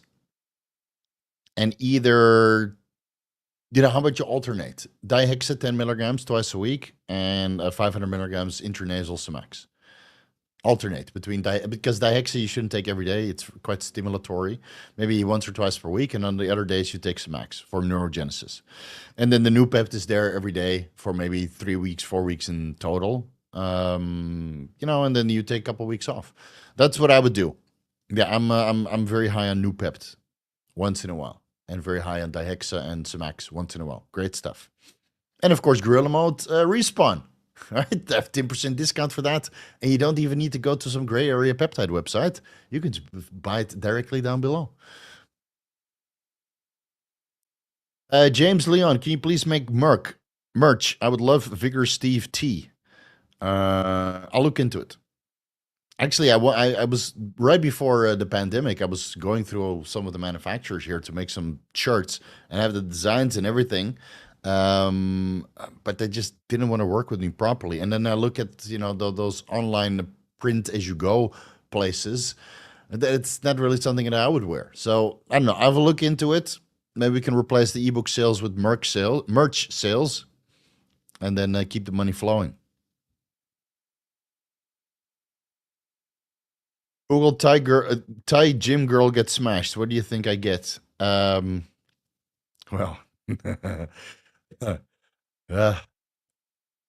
I think you're going to get a little bit different. Yeah, but all the Thai porn here is that those are not gym girls, man. Those are girls that you get off Walking Street from Phuket or Pattaya, and those girls have no ass. Fuck, those girls have no ass. And if they do have ass, then they're high quality escorts and they're not going to end up on some porn site.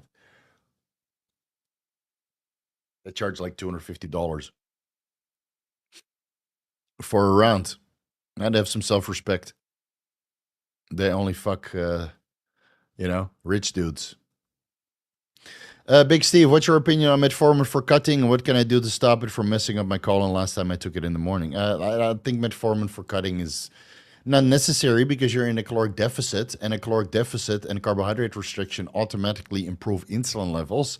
If you want to take metformin for insulin sensitivity, take it after your refeed. That's it. I would take it once a week. It reduces IGF-1 levels too much. A lot of people notice that the next day after metformin, their training intensity is reduced. So I would not take it every day. I'm not really a big fan of metformin. If you want to take something to improve insulin sensitivity, take berberine, 500 milligrams before bed. Is 1 gram each of NAC, choline, TUDCA, and acetal sufficient for liver support while running 25 milligrams Anavar for 6 weeks on top of TRT? Yes, I think 500 milligrams TUDCA will get the job done. But I would run 2,000 milligrams of choline. And an acetal, it really remains to be debated if that's good for liver health. Yeah. Appreciate the advice, my man. Dropping the aspirin, been blaming the acid reflux on Tadalafil, even at 2.5 milligrams every other day dosing. Yeah, Tadalafil and Anavar, terrible for acid reflux. And you know, it's funny, like I started the Anavar, right? And it did not have any acid reflux the last year. I added in the Anavar, and now I have to take the chicken out. Because the Anavar and the chicken gives me acid reflux maybe 2 hours after the chicken meal. But as long as I don't eat chicken, and I already tried various different brands. So without steroids, chicken is fine. I digested no problem, no acid reflux. I add in the Anavar and I go on cycle, and the trend obviously doesn't help, but I already got it before I added in the Trenbolone. Then after adding in chicken, I get acid reflux about 2 to 3 hours later. Now I can forego this by having alkaline vegetables. That's why I'm still having the chicken, because I have some alkaline vegetables like kale and a couple other ones to kind of help with the balancing of the acid reflux. But sometimes I still get it. So yeah, kind of sucks. Will L-tyrosine supplements affect cortisol? Any other cons with L-tyrosine? No. I mean, it goes into norepinephrine and dopamine, but cortisol, I don't think that it has any effect on cortisol. Might be mistaken there. I don't think so. Hey, Steve, the bodybuilding community will be ruined the day you stop doing these videos. I will fear the day. Now, there was always somebody else, man. There will always be somebody else to replace me. I'm not the only one who contributes. Man, I mean, look at the anabolic bodybuilding, all the guys that are there. You know, those are also very, very smart. So there's a boatload of good guys in this bodybuilding space. You guys don't need me. But yeah, I do have now the biggest bodybuilding platform, or at least for pharmacology. I mean, you know, Derek has a much larger YouTube channel, and Fouad Abiat and the Arx Muscle, but it's mostly drama. So, but I think for pharmacology, you know, just purely in-depth information and not reaction videos, I think I have the largest. Yeah, yeah. But at one point, I'm going to retire, and then you guys, I'm sure you can find somebody else to do a similar good job. You know, I mean, Dr. James is on a fucking roll, getting subscribers. You know, with fucking super fancy editing, and his message is good. Always blood work. So, yeah, who knows? Maybe Dr. James will be the biggest YouTube channel at one point. If he stops coaching and makes more videos. Yeah. Of course, when you start coaching a lot, then you don't have so much time for videos. That's why I stopped coaching. All right, guys, I'm going to go to the bathroom real quick. And then we're going to go for another 30 minutes. All right, I'll be right back. 1 second. Oh, remove.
And I'm sorry I'm not wearing the favorite shirt of myself and everybody else. I'm wearing this, I think it's Psycho Bunny. I bought it in Vegas.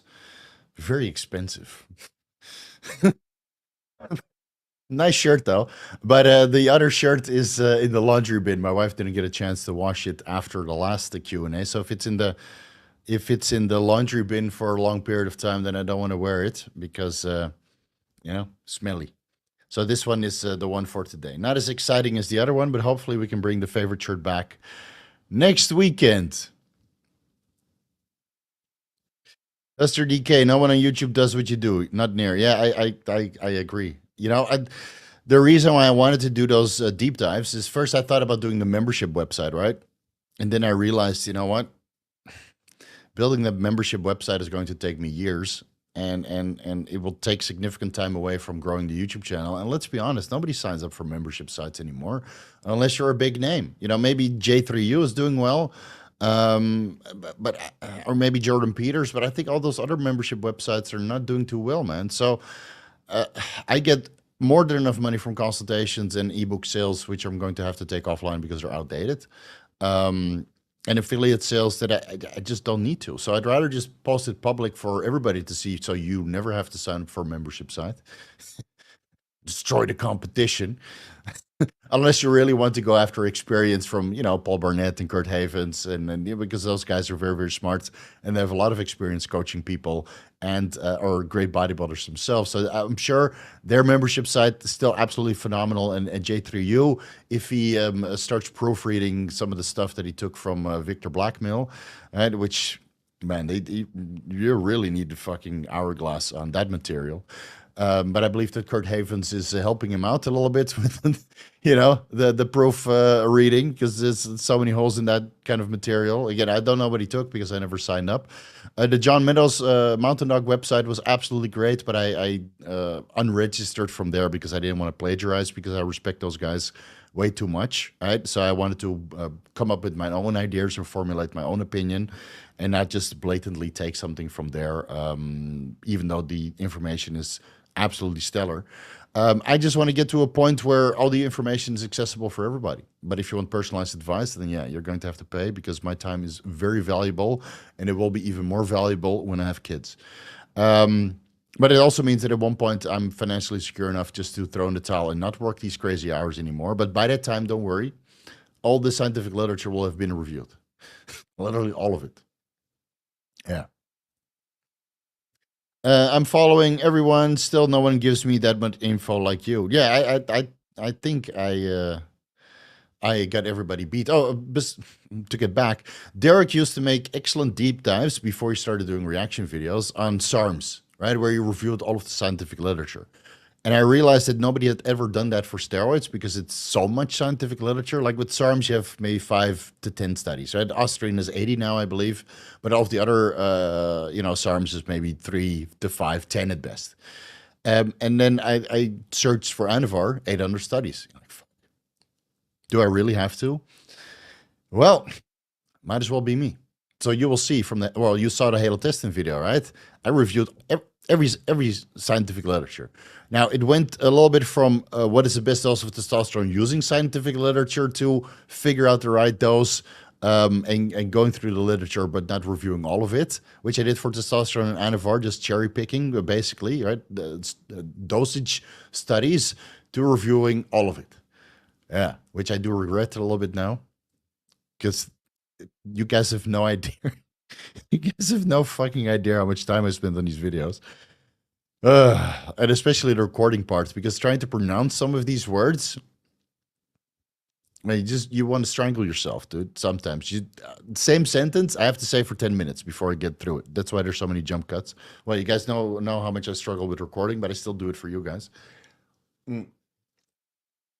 So on Derek's inspiration of making excellent SARM reviews, and he reviewed a lot of scientific literature, and since I already did all of the bro science already, I was like, you know what? Somebody has to do it. Might as well be me. I've got the biggest following, and I have an own editor, and I think I have the longest coaching experience of anybody on YouTube. Right? I think I've been coaching longer than most other guys that have a YouTube channel and actively posting content, but it turned into a little bit more of scientific literature review, because otherwise, again, if I throw in all the bro science, then I can stack on another 30 minutes of every video, but I think it's better if we split it up. So that's why I asked you in the beginning of this video, would you guys like to see, after we're done reviewing all of the scientific literature, coming to the conclusion that evidence-based bodybuilding from a pharmacology perspective is absolute horseshit, because there's so many holes in the scientific literature, you guys have no idea. Then after we're done with that, maybe a couple months from now, then we'll just do the exact same thing, but pure bro science, pure experience, right? And then we can basically take those old videos offline. And then I'll have some experience with Ment and Trenbolone again. So, you know, maybe have some newfound insight. Anyway, that's it for the rant. Oddly, I don't get a reflux with Anavar or any other oral alone. Merrick felt it was a combo of Tadalafil. Yeah, Cialis is terrible for acid reflux. And orals plus dosing Tadalafil to a highs of a dose, 10 milligrams daily. Oh yeah, that will definitely give you acid reflux. Yeah. That's why most guys eventually switch to Telmisartan or another, you know, blood pressure medication, because, you know, Tadalafil is just crippling after a while, you know. And I used it for many years, and then also oral Anavar. Jesus fucking Christ, dude, burning a hole in my stomach.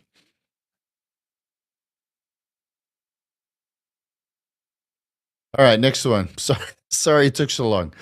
Hey Steve, 1 year on 4 pumps, Testogel, 16 nanomoles per liter, so that's middle of the range, or slightly below middle of the reference range, slightly below the middle, right?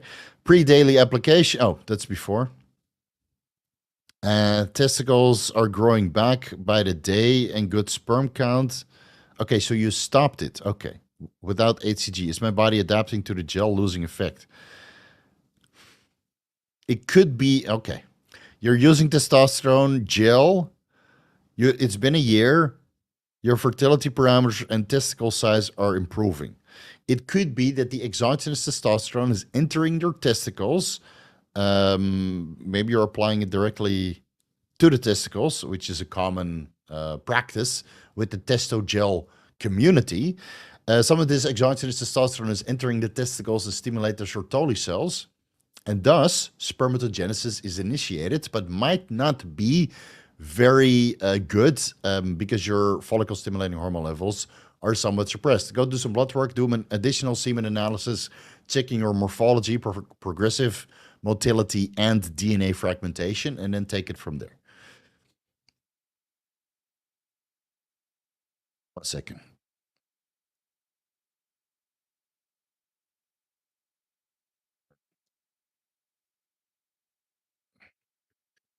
All right. I'm going to put this at the bottom so we can wrap up, because there's still a lot of super chats coming. Where are we? I'll send you a copy of my book on Ment when it's finally done. Yeah, send it over, dude.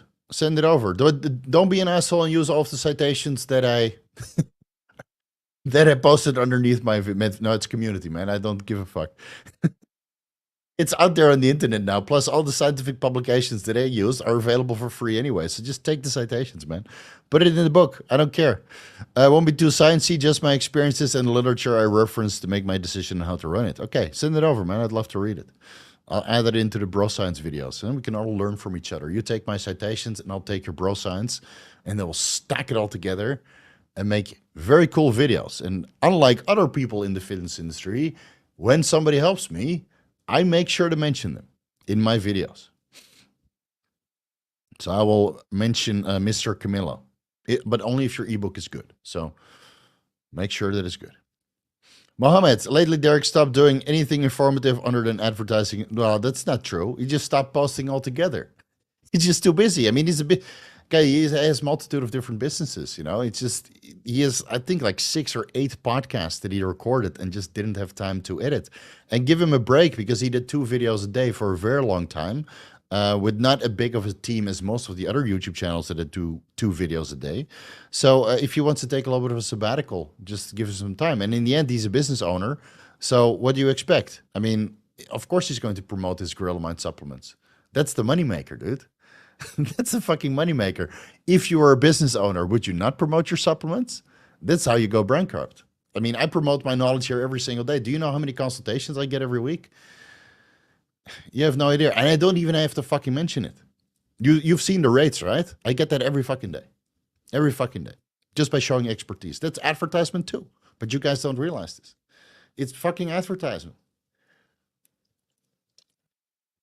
It's a dick measuring contest. I show expertise and you convince yourself to use my services over anybody else that might be 3 times cheaper.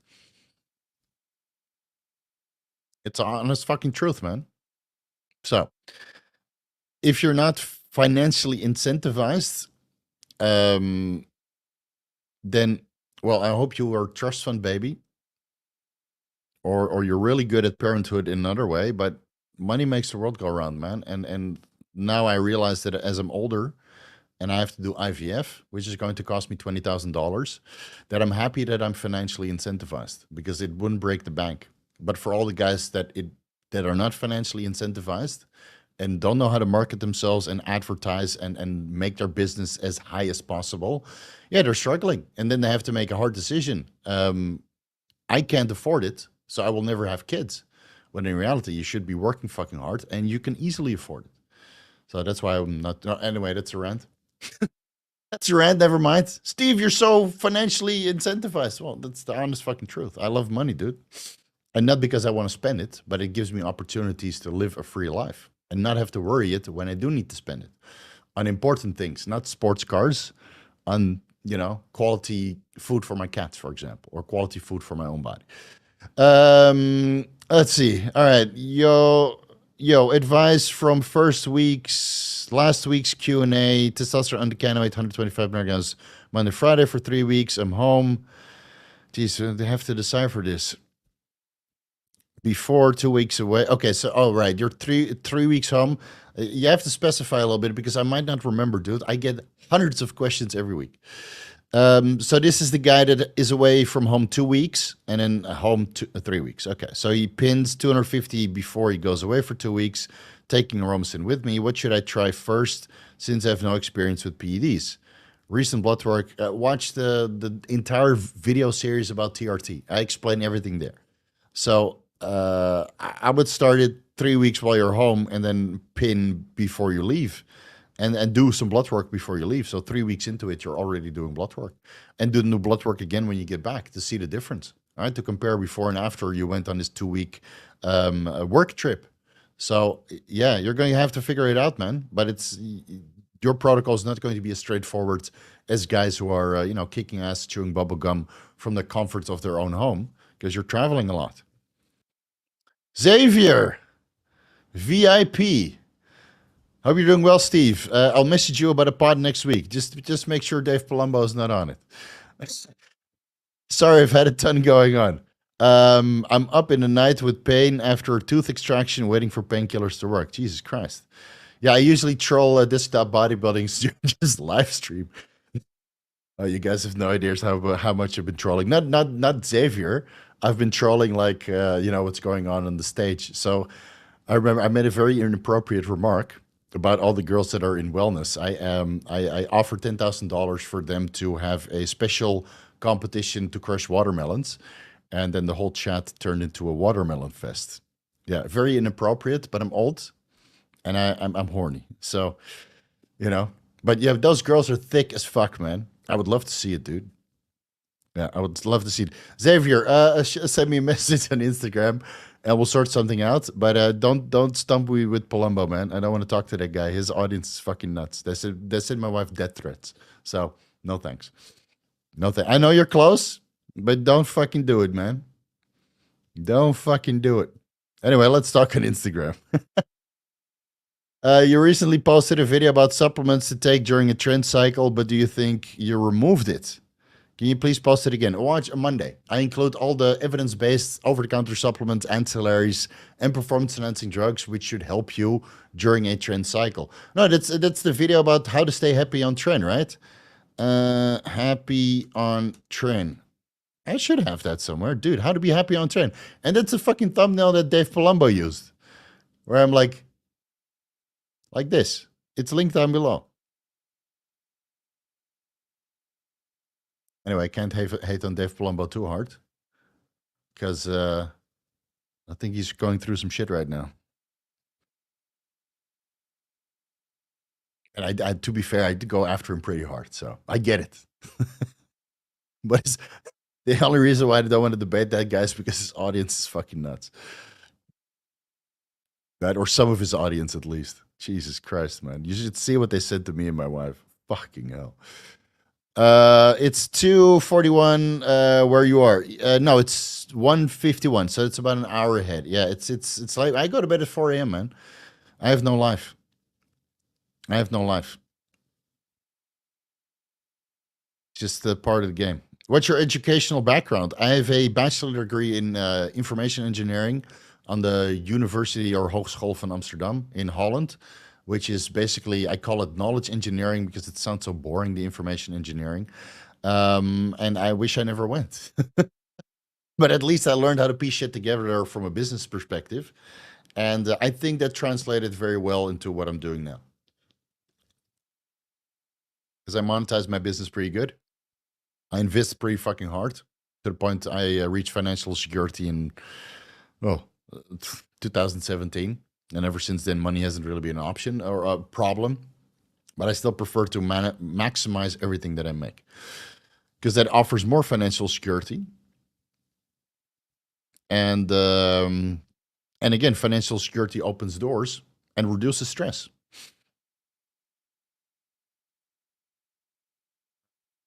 Let's see. 10 milligrams of meth every day made me a rage machine. I stopped and went back to normal. Test GH insulin again. Okay, good. That's good. Steve, are TUDCA and NAC necessarily only on generous weekly TRT dose? I mean, it can't hurt. I run NAC year round. I even ran it when I was off TRT. It helps with glutathione levels. And TUDCA, 250 milligrams is a maintenance dose. It's good for detoxification. So why the fuck not? Mayor, pause the stream, so I'm behind. No worries if you can't get to this. Thanks for the clarification on the HCG shutdown. Reason to try HCG monotherapy before TAT due to only pituitary shutdown versus pituitary and testicular shutdown. Well, you don't have testicular shutdown if the HCG is still there on TRT. But again, I mentioned everything in the TRT video. So if you're interested in that, I think I have like almost an e-course on it available for free. When you're ready to go on TRT or first cycle, what you need to consider before first cycle or TRT, whether you want to do enclomiphene monotherapy, which is risky for blood clots and ocular changes, or HCG monotherapy, which again might also downregulate the hypothalamus and the pituitary, but not the testicles. And then later on, behind door number 2 is obviously testosterone replacement therapy. And then later on, I go into TRT or cycle add-ons. So yeah, man, it's all free, dude. All you have to do is use the search function.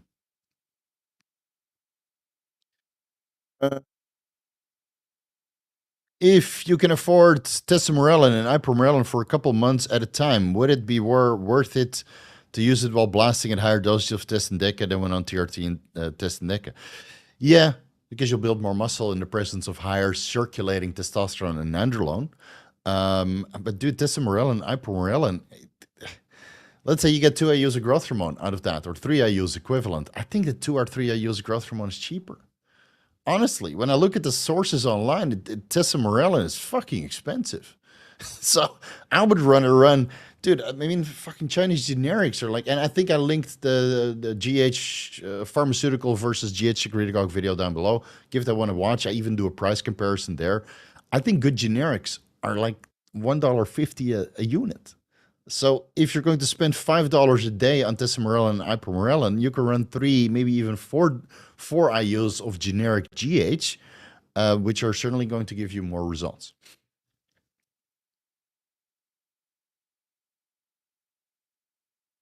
Steve, you're cracking me up. Yeah, that's the painkillers.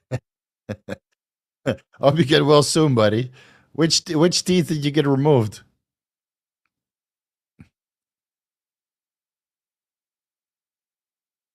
I think that Watermelon Fest could be a big draw and fun to watch. Yeah, after I posted it, it was like, oh man, I'm going to get canceled for this. But it didn't happen yet. It didn't happen yet. All right. I think everybody's leaving. Good. Uh-huh. Man, what a rush. This was so many super chats this week. Wisdom. Yeah, I try to share some wisdom where I can, but don't take everything to heart, okay? Because I'm flawed as fuck, just like everybody else. Magic mushrooms, magic mushrooms, Shilajit TRT, peptides, no money for big pharma. Yeah, I just work harder. But of course, if you do a lot of recreational drugs, it just makes you, I don't know, lazy. And there's nothing wrong with taking some microdosing magic mushrooms or LSD or MDMA every couple of months. I don't see any problems with that. But if it starts to turn into chronic behavior and it's ruining your productivity, then that's the reason why you're broke.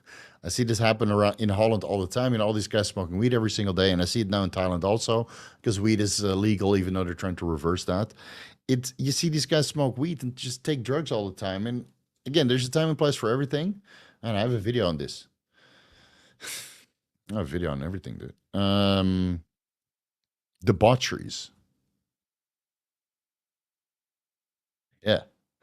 How I manage my vices and debaucheries. Probably didn't get any views either. 6,000 views. Not bad. So many golden nuggets on my YouTube channel. Nobody watches it. Probably sick of my face.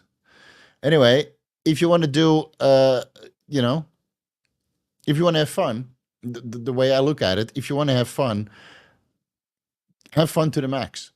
So you spend money, but you can't do it too often. So when I go out for a whiskey and a cigar, I just get the best whiskey and the best cigar. And if that's $50 a glass and $50 for a cigar, spending $100 and yeah, I'll probably have a couple glasses of whiskey. If I end up spending $300, it hurts. Guess what? I do it once every 6 months. So does it hurt then if you calculate it to a weekly expense? No, it doesn't hurt at all. It doesn't make a fucking difference. And so, I'm probably getting out of topic here. But what I do hard is work. And that just opens doors for money. So I have money for Big Pharma. Even though I would rather not support them, most of the products that I purchase are still pretty fucking legit. Not all of them, but, it is what it is. Beavis, what makes boobs so attractive? Well, they're basically ear warmers, right? So not only do they look attractive, but they can also comfort you, especially when you motorboat them. Yeah. Yeah. Unfortunately, a lot of boobs are silicone. I mean, my wife has silicone boobs too, but they did a great fucking job. But I saw the footage here in Thailand of Songkran festivals, and then you realize that literally all the girls in Thailand have, silicone. And it's a little bit. So now I'm an ass man. Like my wife has a fantastic ass built by squats, and those are rare here in Thailand. Like fantastic asses that make a sound. Ow, the pow ass. You could put a fucking glass on top. That's rare because she had to work for that. That's 4 plates aside on the hip thrust with the barbell. So those you can't buy. Well, you can buy those. A lot of the ladyboys that do the implants or the butt injections, the Brazilian butt lifts, but that looks fake as fuck. So I would stay away from that. But yeah, boobs and a big butt. I mean, gets me out of bed, dude. Back tooth. I had my wisdom tooth leaning on it. It ripped my head around a lot. Oh yeah, I had that happen too. And then in the back here, right? And then for me, it was like stuck sideways. So they had to break it apart first. So this guy's just first you get all the painkiller, the numbing injections, right? And then he cut piece of the flesh and then he just cracked it. And then he pulled it out. It literally sounded like you open up a can of Coke, or a can of soda. Now the can, guys, don't fucking go there. A can of soda. You open you hear that effect, right? And the metal ripping. That's exactly how it felt in my mouth. And he did one side first. And then 4 weeks later, he did the other side. So I took like over a month off, and I played Legend of Zelda: Ocarina of Time and Majora's Mask on the emulator. I think I was 21 or something, 22. I played those video games on the emulator for like weeks on end, and not work. Yeah, I graduated early, so I was already employed when I was like 22 years old, working as a business consultant. So I was like, I feel terrible. I can't talk. Can't work like this. Teeth ache. Ear warmers. Yeah. Xavier knows. Mm. Good times. Do you have a video of it, Steve? Allegedly. Allegedly. Check your donations. Have a dessert on me. I will do that. Let's go to Stripe.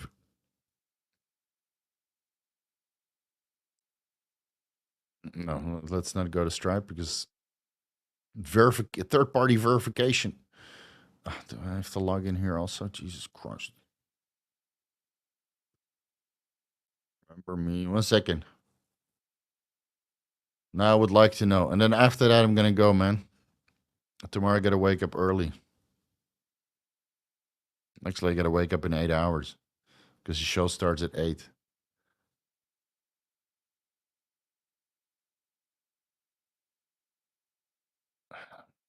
WordPress is like the slowest. It's like slower than Oracle or SAP. All right, much appreciated. Much appreciated, Jason. I love it. $100. You are the greatest. That's a big fucking dessert. Damn, made a lot of super chats today and donations. You guys are great. All right, let's leave it there. Unless somebody wants to one-up him. No. The last time, what was this, like a year ago, somebody donated like $50 and then $100. And then Adrian Croak donated $200, who I met here in Thailand, and I did a couple of consultations with the guy. Super cool guy. And he's like, I can't let this go. I got to one-up these fuckers. He sent $200. But I think this is the highest super chat that I ever got. Or at least Canadian dollars. Where is it? Man, there's a lot of super chats today, guys. I guess everybody got salary. Yeah, it's the end of the month, right? Oh, Jason, it's the same guy. Jason, you've been sending too much, man. Send me a message on Instagram, man. Fuck. This for this you get some a personal time with me. For sure. Did you not think I'd hear Zelda Ocarina of Time on here? Awesome game, childhood memories. Dude, I have 7 cats, and they're all named after Zelda characters. I have Link, I have Skull Kid, I have Ganon, I have Zelda, I have Midna, I have Foxy, Armagoma. She's black, but Armagomas are the only black characters in Zelda, unfortunately. Zelda's a bit racist in that way. And who am I forgetting? Dude, am I forgetting somebody? Oh, Twin Rova. That was my first one. Twin Rova. Not the end boss of the Shadow Temple. Yeah. Good stuff. And then the 2 cats outside that we adopted, they're named Tiger and Ninja, but they're community cats, so the community named them. Of course, the Ninja one is black, and the Tiger one has tiger stripes. Very original. All right. All right, love Zelda. Yeah, did the same thing to mine while hammering and breaking it out. Good looking lady that did it. With the numbing, it looked like I had a stroke. Did she go over you to the point you got some boob action going? Don't answer that. Don't answer that. All right, you deserve it. Yes, and with that, we're going to wrap it up, guys. Tomorrow, I got to wake up early. Get a private watermelon show. Just come to Thailand, man. But the watermelons will be ping pong balls. Yeah, and the ping pong balls will be not smelling so good. Jason, again, contact me on Instagram, dude. I much appreciate all these donations. Let's chat, guys. Down below, you'll find all the links to the YouTube videos which I just referenced. Next week will be the best dose of Trenbolone, best dose of Dandroboldenone, and hopefully why 19 or testosterone derivatives thicken the skin. You can vote for which best dose deep dive I release next by following the poll. Right now, Nandrolone is in the lead, but if you want to see something else, then you've got to vote a little bit harder. The eBooks will be on discount until the end of April. That's Tuesday, 25% off. After that, I'm taking them offline because they're a little bit outdated, and well, people are copying them for free anyway. So if you want them for free, just go to Reddit. You can find them there for free. But if you want to support me, feel free to give them a purchase. And if you get them for free later on Reddit, because the sale is over and I took them offline, and you found them useful, then you can still donate whatever the fuck you want. I'd have a donation link down below also. And please do me a solid, fill in the global drug survey for Tim Pietkowski, who does a phenomenal job behind the scene to help with scientific publications regarding the use of performance and image enhancing drugs. Right, the more survey things they get, the better, and then they can make the best publications on PubMed for our community. All right, guys, we'll see you next week. Thank you so much for all of the super chats. This was fucking awesome. That's a song, right? This is fucking awesome. Anyway, too much caffeine, Gorilla Mind Respawn today. Peace out. We'll see you next weekend with a 30 extra minutes.